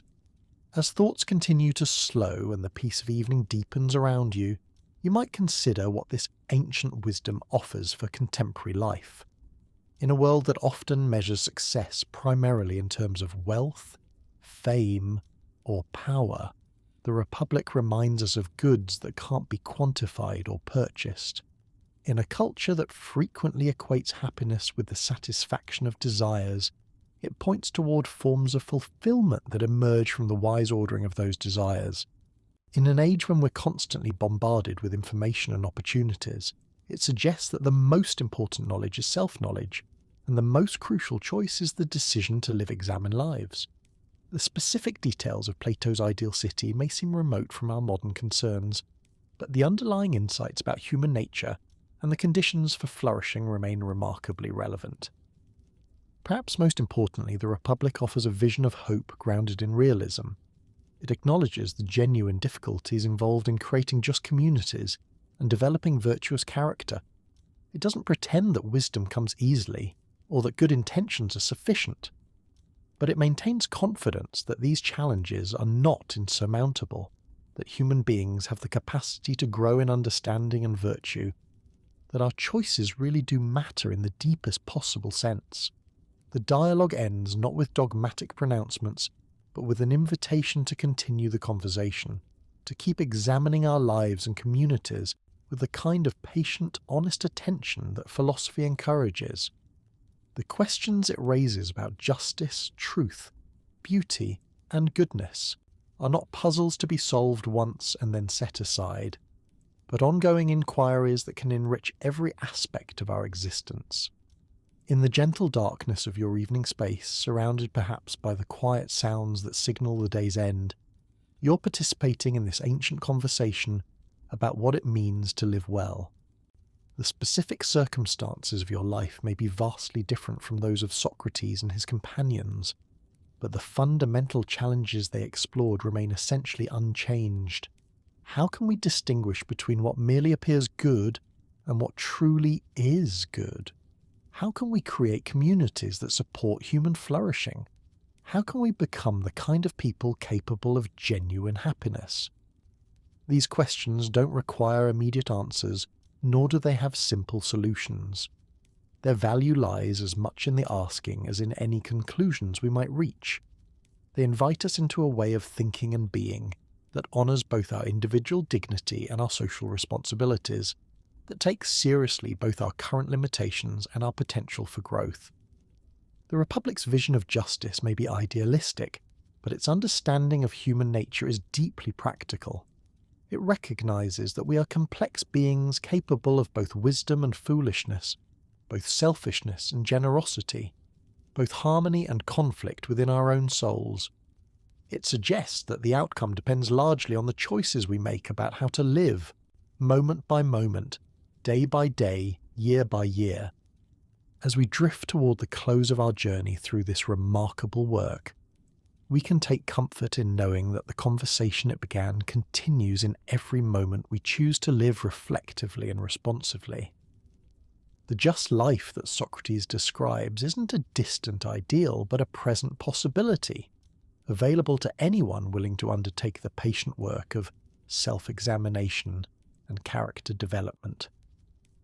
Tonight, as sleep begins to call and thoughts naturally turn inward, we can rest in the gentle wisdom that genuine happiness doesn't depend on external circumstances, but emerges from the harmony we create within ourselves. The pursuit of justice, truth, and beauty isn't a burden imposed from outside, but an expression of our deepest nature as rational, creative, loving beings.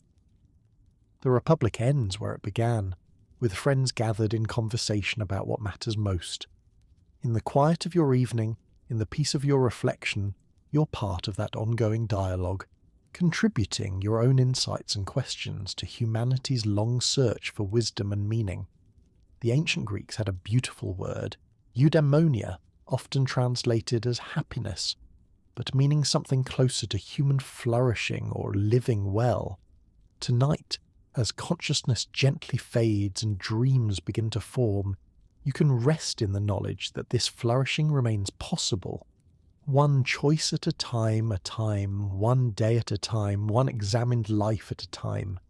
The philosopher's journey toward understanding may be long and sometimes difficult, but it's also deeply rewarding, offering forms of satisfaction that no external force can take away. In pursuing wisdom and justice, we discover not just how to live well, but how to be fully alive, fully human, fully ourselves.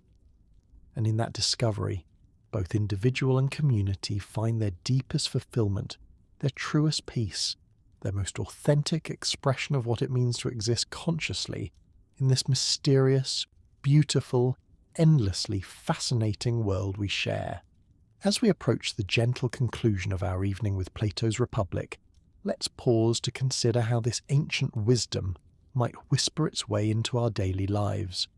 The soft glow of your bedside lamp, the familiar weight of your blanket, the quiet sounds of evening settling around you.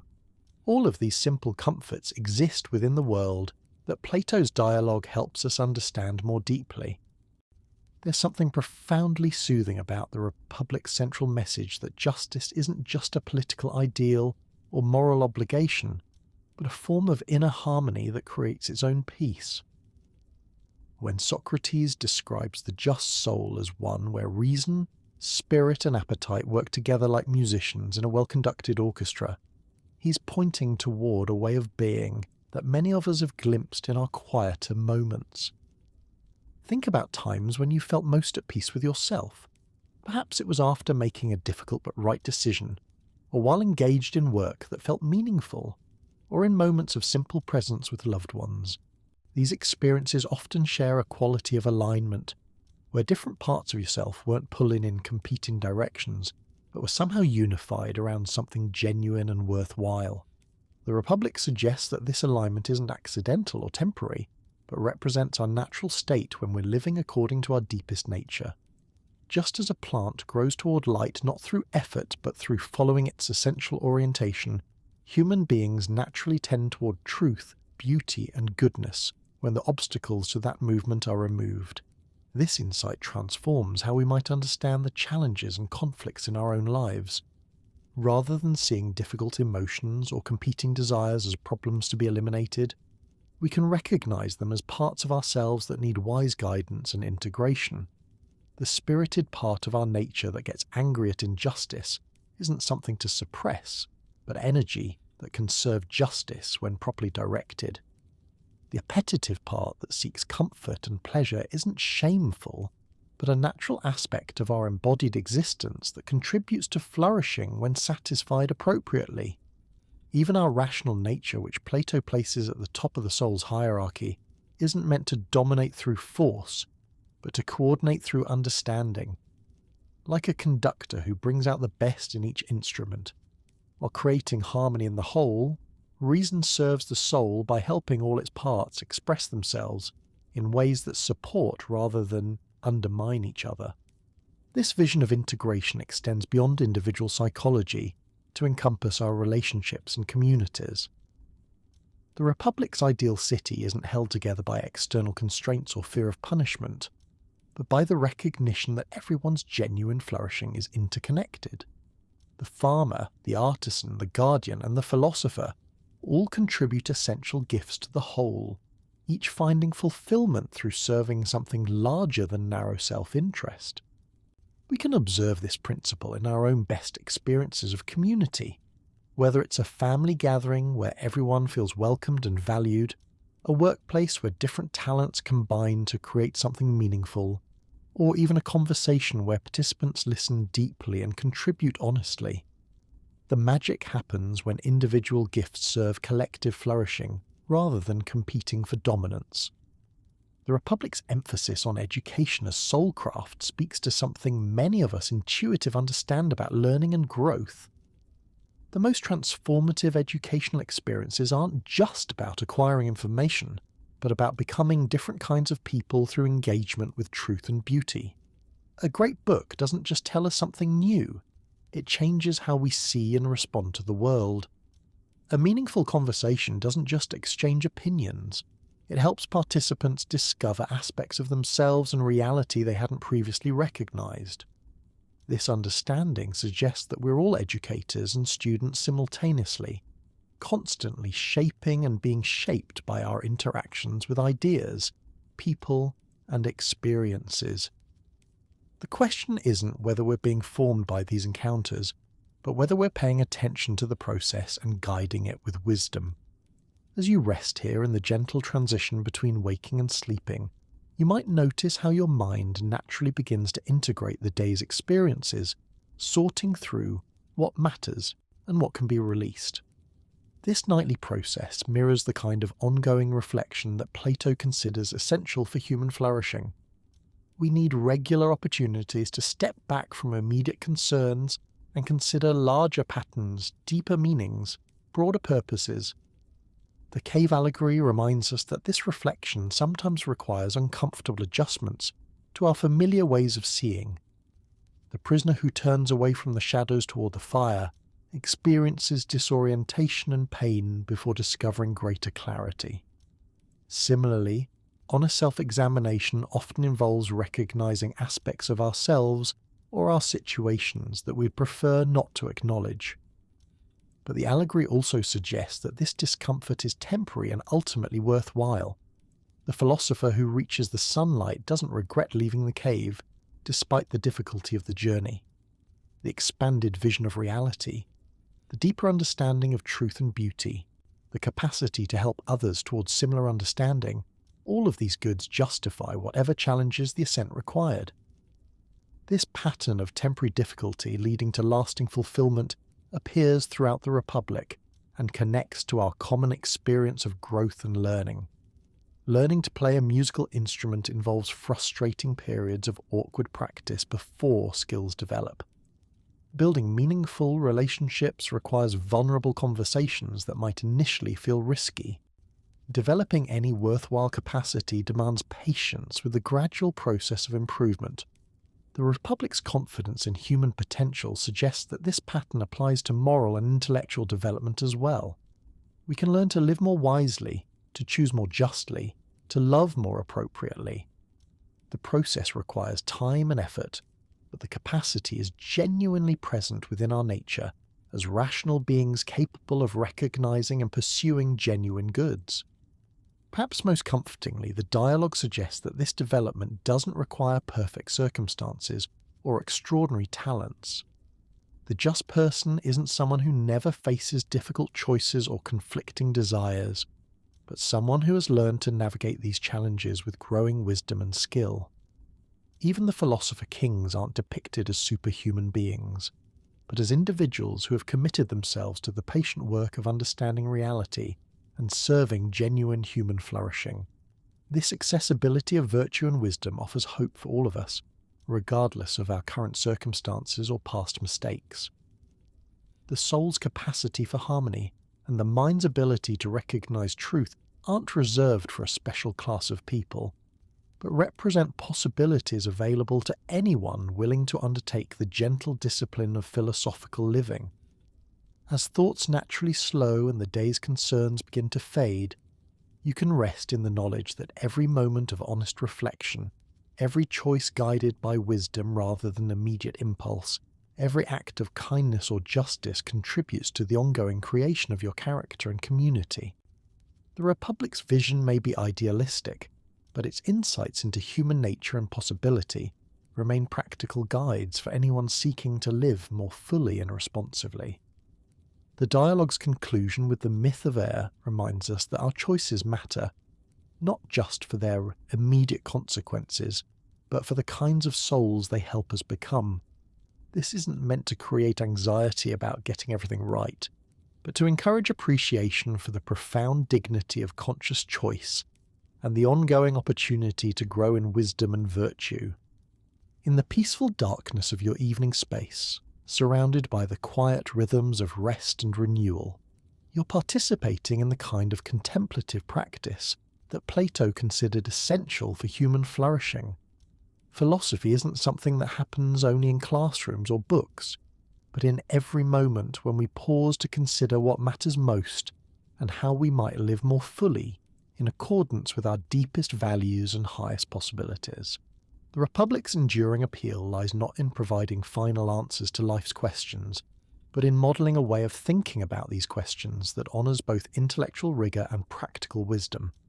It shows us how to examine our assumptions carefully while remaining open to discovery, how to think systematically while staying grounded in lived experience, how to pursue ideals while accepting the limitations and complexities of actual existence.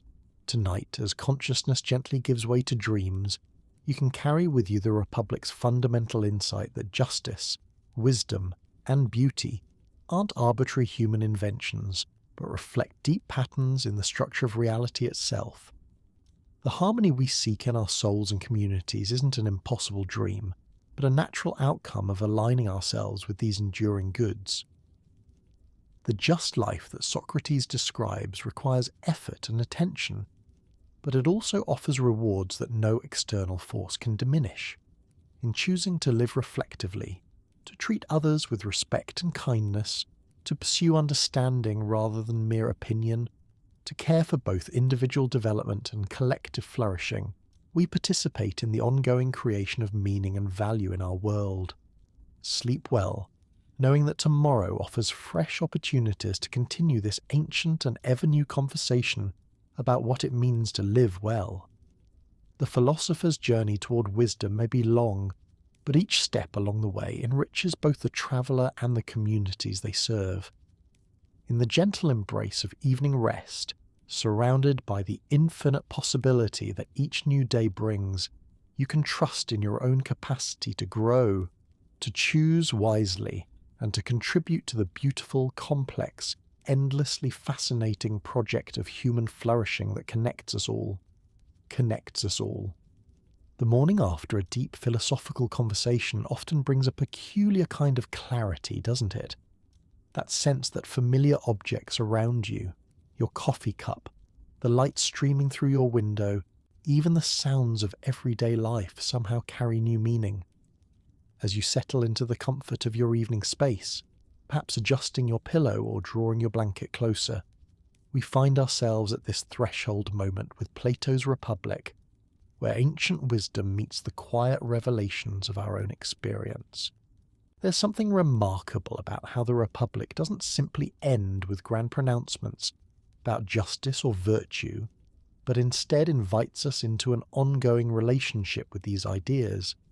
Like a piece of music that continues to resonate long after the final note, Plato's dialogue creates echoes that follow us into our daily choices, our relationships, our moments of solitude and reflection. Consider how the concept of justice has evolved throughout our journey tonight. We began with simple definitions, the kind that might satisfy us in casual conversation. Pay your debts, tell the truth, help friends, and harm enemies. These seemed reasonable enough, practical guidelines for decent behaviour. but through patient questioning and careful examination, we discovered layers of complexity that transform our understanding entirely. Justice isn't merely following rules or even treating others fairly, though these might be part of it. Instead, it emerges as a kind of harmony, a way of organising both individual souls and entire communities so that each part contributes its unique gifts to the flourishing of the whole. It's less like obeying a law and more like participating in a dance where every movement serves both personal expression and collective beauty. This shift from external compliance to internal harmony speaks to something many of us have experienced in our own moral development. Perhaps you remember times when doing the right thing felt like a burden, something imposed from outside that conflicted with your immediate desires. But you might also recall moments when ethical action felt natural, even joyful, emerging from a deeper sense of who you are and what matters most to you. The Republic suggests that this second experience points toward genuine virtue. When our souls achieve proper order, when reason guides wisely and our various desires find appropriate expression, moral behaviour doesn't require constant struggle against our nature, but flows from our most authentic selves. We don't force ourselves to be just. We discover that justice is what we naturally become when we're living most fully. This understanding illuminates why Plato places such emphasis on education and self-knowledge. We cannot achieve harmony in our souls if we don't understand what we're working with. Just as a gardener must know the needs of different plants to create a flourishing garden, we must understand our own psychological makeup to cultivate lives of genuine satisfaction and meaning. The tripartite soul, with its reasoning, spirited and appetitive elements, isn't meant as a rigid scientific theory, but as a useful map for self-understanding. When you feel torn between different impulses, when part of you wants one thing while another part pulls in a different direction, you're experiencing the very dynamics that Plato describes. The question is whether these different aspects of yourself can learn to work together or will remain in constant conflict. Think about a recent decision that left you feeling conflicted. Perhaps you wanted to stay up late enjoying entertainment, but you also knew you needed rest for important responsibilities the next day. Or maybe you felt drawn to spend money on something appealing, while simultaneously recognizing the wisdom of saving for future needs. These everyday struggles reflect the broader challenge of creating harmony among competing legitimate desires. The Republic doesn't suggest that we should eliminate any part of our nature, but rather that we should learn to orchestrate these different elements skillfully. Your desire for pleasure and comfort serves important functions, keeping you healthy and contributing to your capacity for joy. Your spirited energy drives you to achieve meaningful goals and stand up for what matters to you. Your rational capacity helps you navigate complexity and make choices that serve your long-term flourishing. The art lies in allowing each element to contribute appropriately, without any single aspect dominating the others. Like instruments in an orchestra, each part of the soul has its own voice and role to play, but the beauty emerges from their coordination rather than from any individual performance. This image of orchestration extends naturally to our relationships and communities. Just as justice in the soul involves harmony among different psychological elements, justice in society involves harmony among different types of people with different gifts and roles. The farmer, the teacher, the artist, the leader, each contributes something essential to the common good while finding personal fulfillment through that contribution. We can observe this principle in our own best experiences of collaboration and community, whether it's a family where each member's unique personality adds richness to the whole, a workplace where different skills combine to create something meaningful, or even a friendship where complementary qualities bring out the best in everyone involved. The magic happens when diversity serves unity rather than creating division. The Republic's vision of the ideal city provides a standard for evaluating our actual communities. Not because we expect to recreate Plato's imaginary society exactly, but because it helps us recognize when institutions and relationships are serving genuine human flourishing versus merely satisfying narrow interests or maintaining existing power structures. when we encounter organisations that genuinely care for their members' development, schools that educate the whole person rather than just training for economic productivity, governments that serve the common good rather than privileging the already privileged, we're seeing glimpses of the kind of justice that Plato describes. These examples remind us that his vision, while idealistic, isn't entirely impossible. Conversely, when we witness corruption, exploitation, or the systematic sacrifice of long-term flourishing for short-term gain, we're seeing what happens when communities lose touch with genuine justice. The Republic's analysis of declining constitutions, from timocracy through oligarchy and democracy to tyranny, helps us understand these patterns not as mysterious failures, but as predictable consequences of prioritizing lesser goods over greater ones. As you rest here in the gentle quiet of evening, perhaps noticing how your breathing has naturally deepened, you might reflect on your own participation in these larger patterns. We all live within communities that fall somewhere on the spectrum between justice and injustice, and our daily choices contribute to moving them in one direction or the other. Every act of honesty in a culture that often rewards deception, every moment of patience in an environment that promotes instant gratification, every choice to consider long-term consequences rather than immediate benefits, contributes to creating conditions where wisdom and virtue can flourish, rather than being discouraged or punished. This individual responsibility might seem overwhelming until we remember that the Republic grounds its optimism not in human perfection, but in human capacity for growth. We don't need to become philosopher kings overnight, but we can commit ourselves to the ongoing process of learning to live more wisely and justly. Each small step toward greater self-awareness and more skillful choice-making serves both our own development and the health of our communities. The cave allegory reminds us that this growth often involves temporary discomfort as we adjust to new ways of seeing and being. The prisoner who turns away from familiar shadows toward unfamiliar light experiences confusion and pain before discovering greater clarity. Similarly, honest self-examination sometimes requires acknowledging aspects of ourselves or our situations that we'd prefer not to see.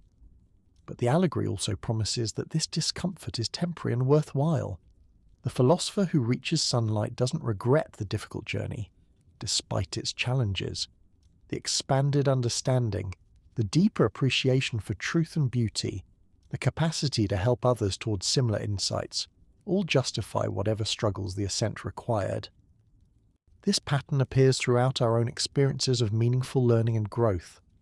Mastering any worthwhile skill involves periods of awkward practice before competence develops. Building genuine relationships requires vulnerable conversations that initially feel risky. Developing wisdom demands patience with the gradual process of understanding. The Republic's confidence in human potential suggests that moral and intellectual development follows similar patterns. We can learn to choose more wisely, to respond more skillfully to life's challenges, to find satisfaction in goods that don't depend entirely on external circumstances. The process requires time and commitment, but the capacity genuinely exists within our nature as rational beings capable of recognizing and pursuing authentic flourishing. Perhaps most encouragingly, the dialogue suggests that this development doesn't require extraordinary circumstances or exceptional talents. The just person isn't someone who never faces difficult choices or competing desires, but someone who has learned to navigate these challenges with growing wisdom and grace.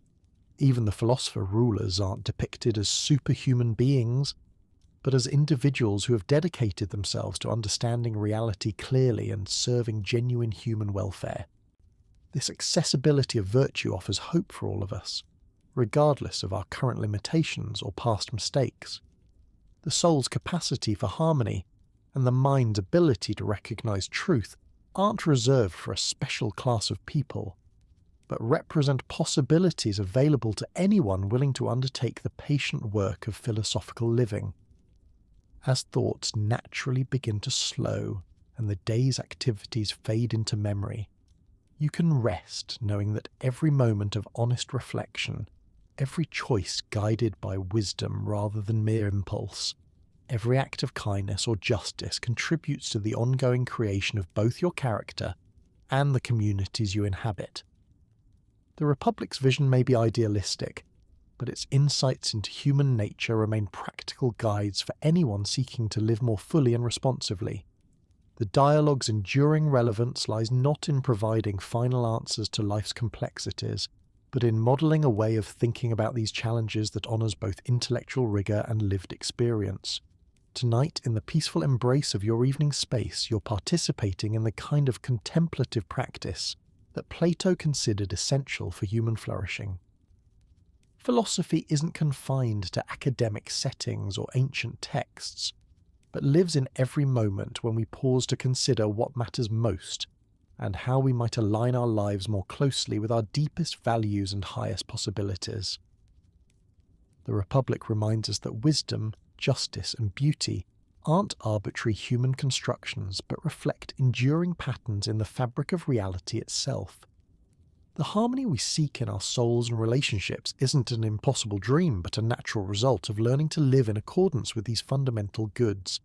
Sleep well, trusting in your own capacity to continue this ancient conversation about what it means to live well.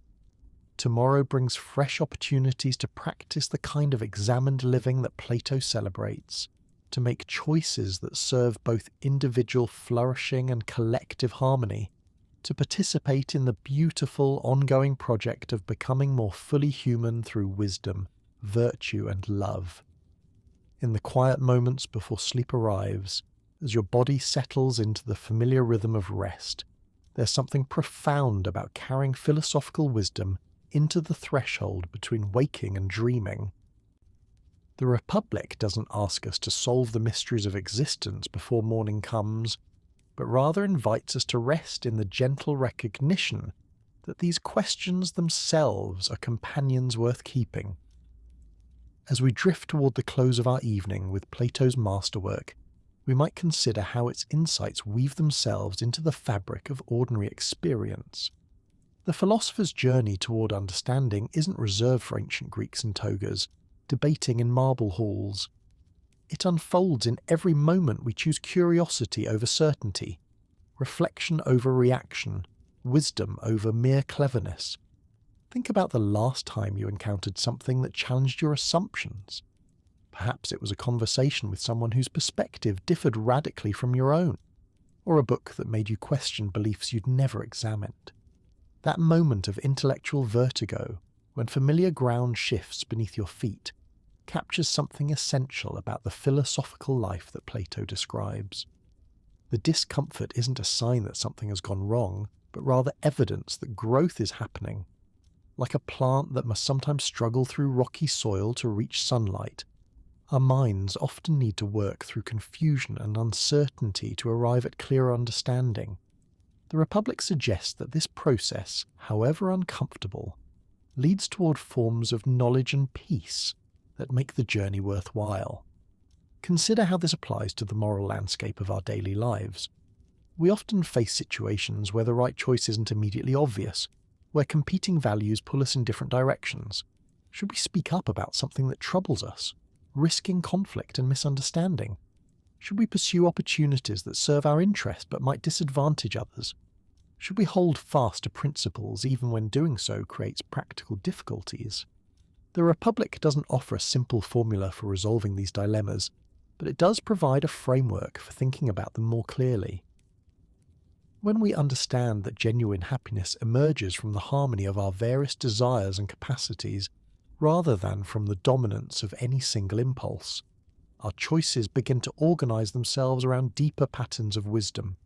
The person who has learned to love truth more than convenience, justice more than immediate advantage, beauty more than mere pleasure, doesn't experience moral choices as burdensome restrictions, but as opportunities to express their authentic nature. Like a musician who finds joy in playing beautiful melodies rather than just making noise, the philosophically oriented person discovers satisfaction in living harmoniously rather than chaotically. This transformation doesn't happen overnight or without effort. Just as physical fitness requires consistent practice and attention, Moral and intellectual fitness develops through regular exercise of our capacities for reflection, discernment, and wise choice-making. The good news is that this practice can begin wherever we are, with whatever challenges we're currently facing. Perhaps you're dealing with a difficult relationship that requires patience and understanding you're not sure you possess. Maybe you're navigating professional responsibilities that test your commitment to integrity, or you might be facing personal habits or patterns that you recognize aren't serving your long-term flourishing. The Republic suggests that these everyday challenges are precisely the gymnasium where philosophical wisdom develops. Each situation that asks us to choose between immediate gratification and lasting good, between narrow self-interest and broader concern, between familiar comfort and necessary growth, becomes an opportunity to practice the kind of soulcraft that Plato describes. We learn justice by acting justly, develop wisdom by making wise choices, cultivate harmony by choosing integration over fragmentation. The beautiful paradox is that this inner work simultaneously serves our individual development and contributes to the health of our communities. When we become more genuinely ourselves, when we learn to live from our deepest values rather than our surface impulses, we naturally become better friends, partners, colleagues, and citizens. The harmony we create within ourselves radiates outward, influencing every relationship and interaction we have. This connects to one of the Republic's most hopeful insights, that personal virtue and social justice aren't competing goods that must be balanced through compromise, but mutually reinforcing aspects of human flourishing. The more authentically we pursue our own deepest development, the more we contribute to conditions that support everyone's thriving. You can observe this principle in people who have made positive differences in your own life. They probably weren't sacrificing their genuine nature for your benefit, nor were they pursuing their interests at your expense. Instead, they were likely expressing their authentic selves in ways that happened to serve your growth and well-being as well as their own. This reciprocity between individual excellence and collective flourishing helps explain why the Republic envisions philosopher-rulers not as power-hungry politicians, but as reluctant servants who accept leadership responsibilities out of love for wisdom and concern for human welfare. Their authority would rest not on force or manipulation, but on the recognition that they genuinely understand and care about the conditions that allow people and communities to thrive. Of course, such ideal leaders may never emerge in actual political systems. The dialogue acknowledges this possibility without abandoning its vision. Instead, the imagined city serves as a standard that helps us evaluate existing institutions and leaders, asking whether they serve authentic human goods or merely particular interests and power structures. More personally, the Republic's political analysis provides guidance for how we might live and participate in whatever communities we find ourselves inhabiting. We may not be able to create perfect societies, but we can contribute to making our actual communities more just, more wise, more beautiful through our daily choices and interactions. Every act of honesty in environments that often reward deception, every moment of patience in cultures that celebrate instant gratification, every choice to consider long-term consequences rather than immediate benefits, helps create spaces where wisdom and virtue can flourish, rather than being discouraged or punished. As you settle deeper into the comfortable embrace of your evening space, perhaps noticing how your breathing has naturally slowed and your muscles have begun to relax, you might appreciate how this ancient dialogue continues to offer guidance for thoroughly contemporary questions. In a world often dominated by competition for scarce resources, Plato reminds us of goods that increase when shared. In a culture obsessed with external achievements, he points toward forms of success that depend primarily on internal development. In an age of information overload and endless options, the Republic suggests that the most important knowledge is self-knowledge, and the most crucial choice is the decision to live examined lives. The specific details of Plato's ideal city may seem remote from modern concerns, but the underlying insights about human nature and the conditions for flourishing remain remarkably relevant and practical. The dialogue's exploration of different types of souls and constitutions illuminates patterns we can observe in our own experience and contemporary society. We probably recognise timocratic tendencies in ourselves and others, moments when the desire for recognition and achievement dominates wiser counsel. We've likely witnessed oligarchic dynamics, where wealth becomes the primary measure of worth and influence. We've experienced democratic freedoms that sometimes feel overwhelming in their abundance of choices. These observations aren't meant to discourage us about human nature or social possibilities, but to help us understand the psychological and social forces we're working with. When we recognise these patterns, we can make more conscious choices about which tendencies to cultivate and which ones to moderate through wise guidance. The Republic's analysis also suggests that apparent failures in individual character or social institutions often reflect deeper problems of education and cultural formation. People don't usually become unjust because they prefer injustice, but because they've learned to mistake lesser goods for greater ones, shadows for realities, temporary satisfactions for lasting fulfillment. This understanding evokes compassion rather than judgment. When we encounter individuals or communities that seem to be making destructive choices, we might ask what kinds of stories, examples, and influences have shaped their sense of what matters most.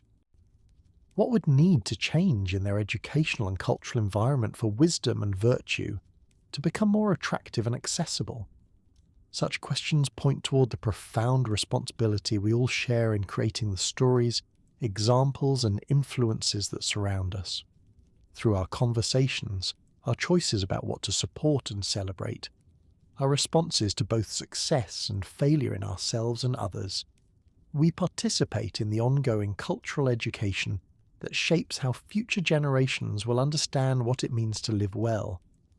The Republic reminds us that this cultural influence operates not primarily through explicit teaching, but through the accumulated impact of countless daily interactions and examples.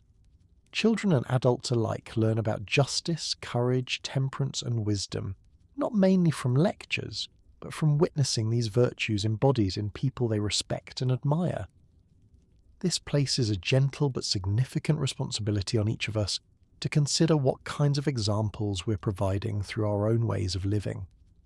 Not in a self-conscious or anxious way, but with the recognition that our choices matter not only for our own development, but for the health of the communities we inhabit and the culture we're helping to create. As thoughts naturally begin to slow and the concerns of the day fade into the background, you can rest in the knowledge that participating in this ancient conversation about wisdom and justice is itself a form of cultural contribution. Philosophy isn't merely an academic exercise, but a way of life that enriches both individual understanding and collective wisdom. The questions that Plato raises through Socrates about the nature of justice and the good life, about the relationship between individual virtue and social harmony, about the role of wisdom in human affairs remain as relevant today as they were in ancient Athens. Each generation must engage these questions anew, bringing fresh perspectives while drawing on the accumulated insights of those who have wrestled with them before. Tonight, in the gentle transition between waking consciousness and sleep, you're part of this ongoing dialogue. The Republic doesn't end with final answers, but with an invitation to continue the conversation, to keep examining our lives and communities with the patient, honest attention that philosophical reflection encourages. The just life that Socrates describes isn't a distant ideal, but a present possibility, available to anyone willing to undertake the gradual work of understanding themselves and their world more clearly. It requires effort and attention, but it also offers rewards that external circumstances cannot diminish. The deep satisfaction of living authentically, the peace that comes from inner harmony, the joy of participating consciously in the beautiful, complex project of human flourishing. As consciousness gently gives way to dreams, you can carry with you the Republic's fundamental insight that wisdom, justice, and beauty aren't arbitrary human inventions, but reflect enduring patterns in the structure of reality itself. The harmony we seek in our souls and relationships isn't an impossible dream, but a natural outcome of learning to live in alignment with these fundamental goods.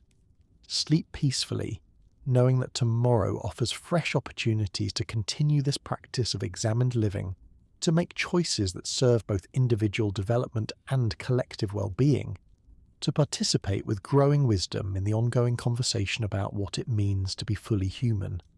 The philosopher's journey may be long, but each step along the way enriches both the traveller and the communities they touch with their presence, insight, and care.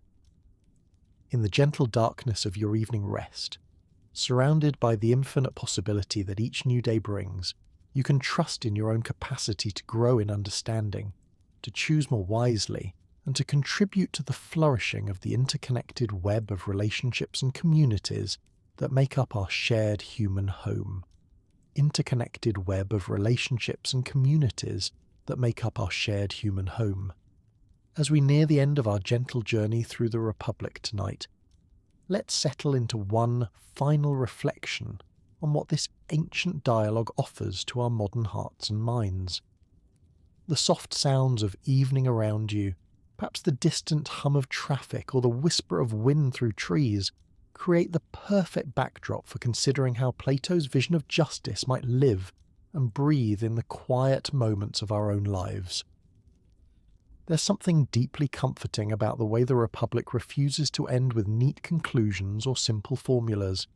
Instead, it leaves us with questions that feel alive, dynamic, continuing to unfold long after the last page is turned. This isn't a failure of philosophy, but perhaps its greatest gift, the recognition that wisdom isn't a destination we reach, but a way of travelling that enriches every step of the journey. Think about how this might change your relationship with uncertainty and complexity in your own life. Rather than seeing difficult questions as problems to be solved quickly and set aside, you might begin to view them as companions that deepen your understanding over time. The question of what constitutes a meaningful life, for instance, isn't something you answer once and then forget, but an inquiry that evolves as you grow and change, revealing new dimensions with each season of experience. This perspective transforms how we might approach the inevitable conflicts and tensions that arise in any thoughtful life. When you feel torn between competing values or obligations, when the right path isn't immediately clear, these moments become opportunities for the kind of careful reflection that Socrates models throughout the dialogue. Not hasty decision-making driven by anxiety or external pressure, but patient examination that honours the complexity of human existence. The Republic suggests that this patience with complexity is itself a form of wisdom.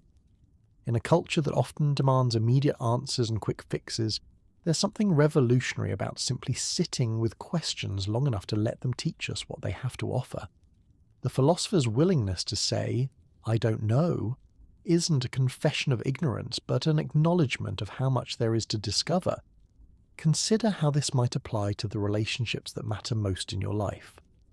Instead of trying to categorize people as simply good or bad, helpful or harmful, we might learn to see each person as a complex being struggling, like ourselves, to navigate the challenges of existence with whatever wisdom they've managed to accumulate. This doesn't mean abandoning discernment or accepting harmful behaviour, but approaching others with a kind of nuanced understanding that recognises both potential and limitation in every human soul. The Republic's vision of education as soulcraft offers a beautiful framework for thinking about how we continue to grow throughout our lives. Every book we read, every conversation we have, every experience we encounter either contributes to our development or leaves us unchanged. The question isn't whether we're being shaped by these influences, but whether we're conscious enough to participate wisely in our own formation. This awareness might inspire you to become more intentional about the cultural diet you consume, not in a rigid or judgmental way, but with gentle attention to how different influences affect your inner landscape. Does this book leave you feeling more hopeful or more cynical? Does this conversation draw out your compassion or your defensiveness? Does this activity nourish your soul or merely distract you from deeper concerns? The cave allegory reminds us that this kind of conscious choice-making often requires courage. There's something comfortable about familiar shadows, even when we suspect they might not represent the whole truth. Moving toward greater clarity and understanding can be disorienting, requiring us to let go of certainties that once felt stable and reassuring. But the allegory also promises that this temporary discomfort leads to forms of beauty and understanding that make the journey worthwhile. The philosopher who emerges into sunlight doesn't regret the difficult ascent despite its challenges. The expanded vision, the deeper appreciation for truth and beauty, the capacity to help others towards similar insights, all justify whatever struggles the process required. As you rest here in the peaceful transition towards sleep, perhaps feeling your body naturally releasing the tensions of the day, you might appreciate how this ancient wisdom speaks to the most intimate aspects of your experience. The Republic isn't primarily about distant political theories or abstract philosophical concepts, but about the very real challenges of learning to live well in a complex and often confusing world. The dialogue's insights about justice as harmony offer guidance for the everyday work of coordinating the different aspects of your own nature. Your need for rest and your desire to accomplish meaningful goals, your longing for solitude and your hunger for connection, your appreciation for beauty and your commitment to practical responsibilities. All these can learn to work together rather than constantly competing for dominance. This internal harmony naturally expresses itself in your relationships and community involvement. When you're living from a centered place, when your various desires and capacities are working together skillfully, you become a source of stability and wisdom for others. Not through preaching or trying to fix people, but simply through embodying the kind of integration and peace that others instinctively recognize and appreciate. The Republic's vision of the philosopher's return to the cave speaks to this natural desire to share whatever insights we've gained through our own struggles and discoveries. Having experienced the relief of moving from confusion toward clarity, from conflict toward a harmony, we feel moved to help others who are wrestling with similar challenges. This isn't a burden imposed from outside, but a natural expression of the interconnectedness that binds all human experience together. Perhaps most beautifully, the dialogue suggests that this sharing happens not primarily through grand gestures or dramatic interventions, but through the quiet influence of a life lived with growing wisdom and compassion. Your daily choices about how to respond to frustration, how to treat people who can't benefit you, how to handle success and failure, all contribute to creating the kind of environment where others can discover their own capacity for growth and understanding. This gentle influence extends beyond immediate relationships to encompass your participation in the broader communities and cultures you inhabit. Every choice to prioritize long-term flourishing over short-term gain, every moment of patience in an impatient world, every act of kindness in contexts that might reward selfishness, contributes to creating spaces where wisdom and virtue can take root and flourish. The Republic reminds us that this cultural contribution doesn't require special qualifications or extraordinary circumstances. The farmer who approaches their work with integrity and care, the parent who guides children with wisdom and patience, the friend who listens deeply and responds honestly, all participate in the ongoing creation of communities where human beings can develop their highest capacities.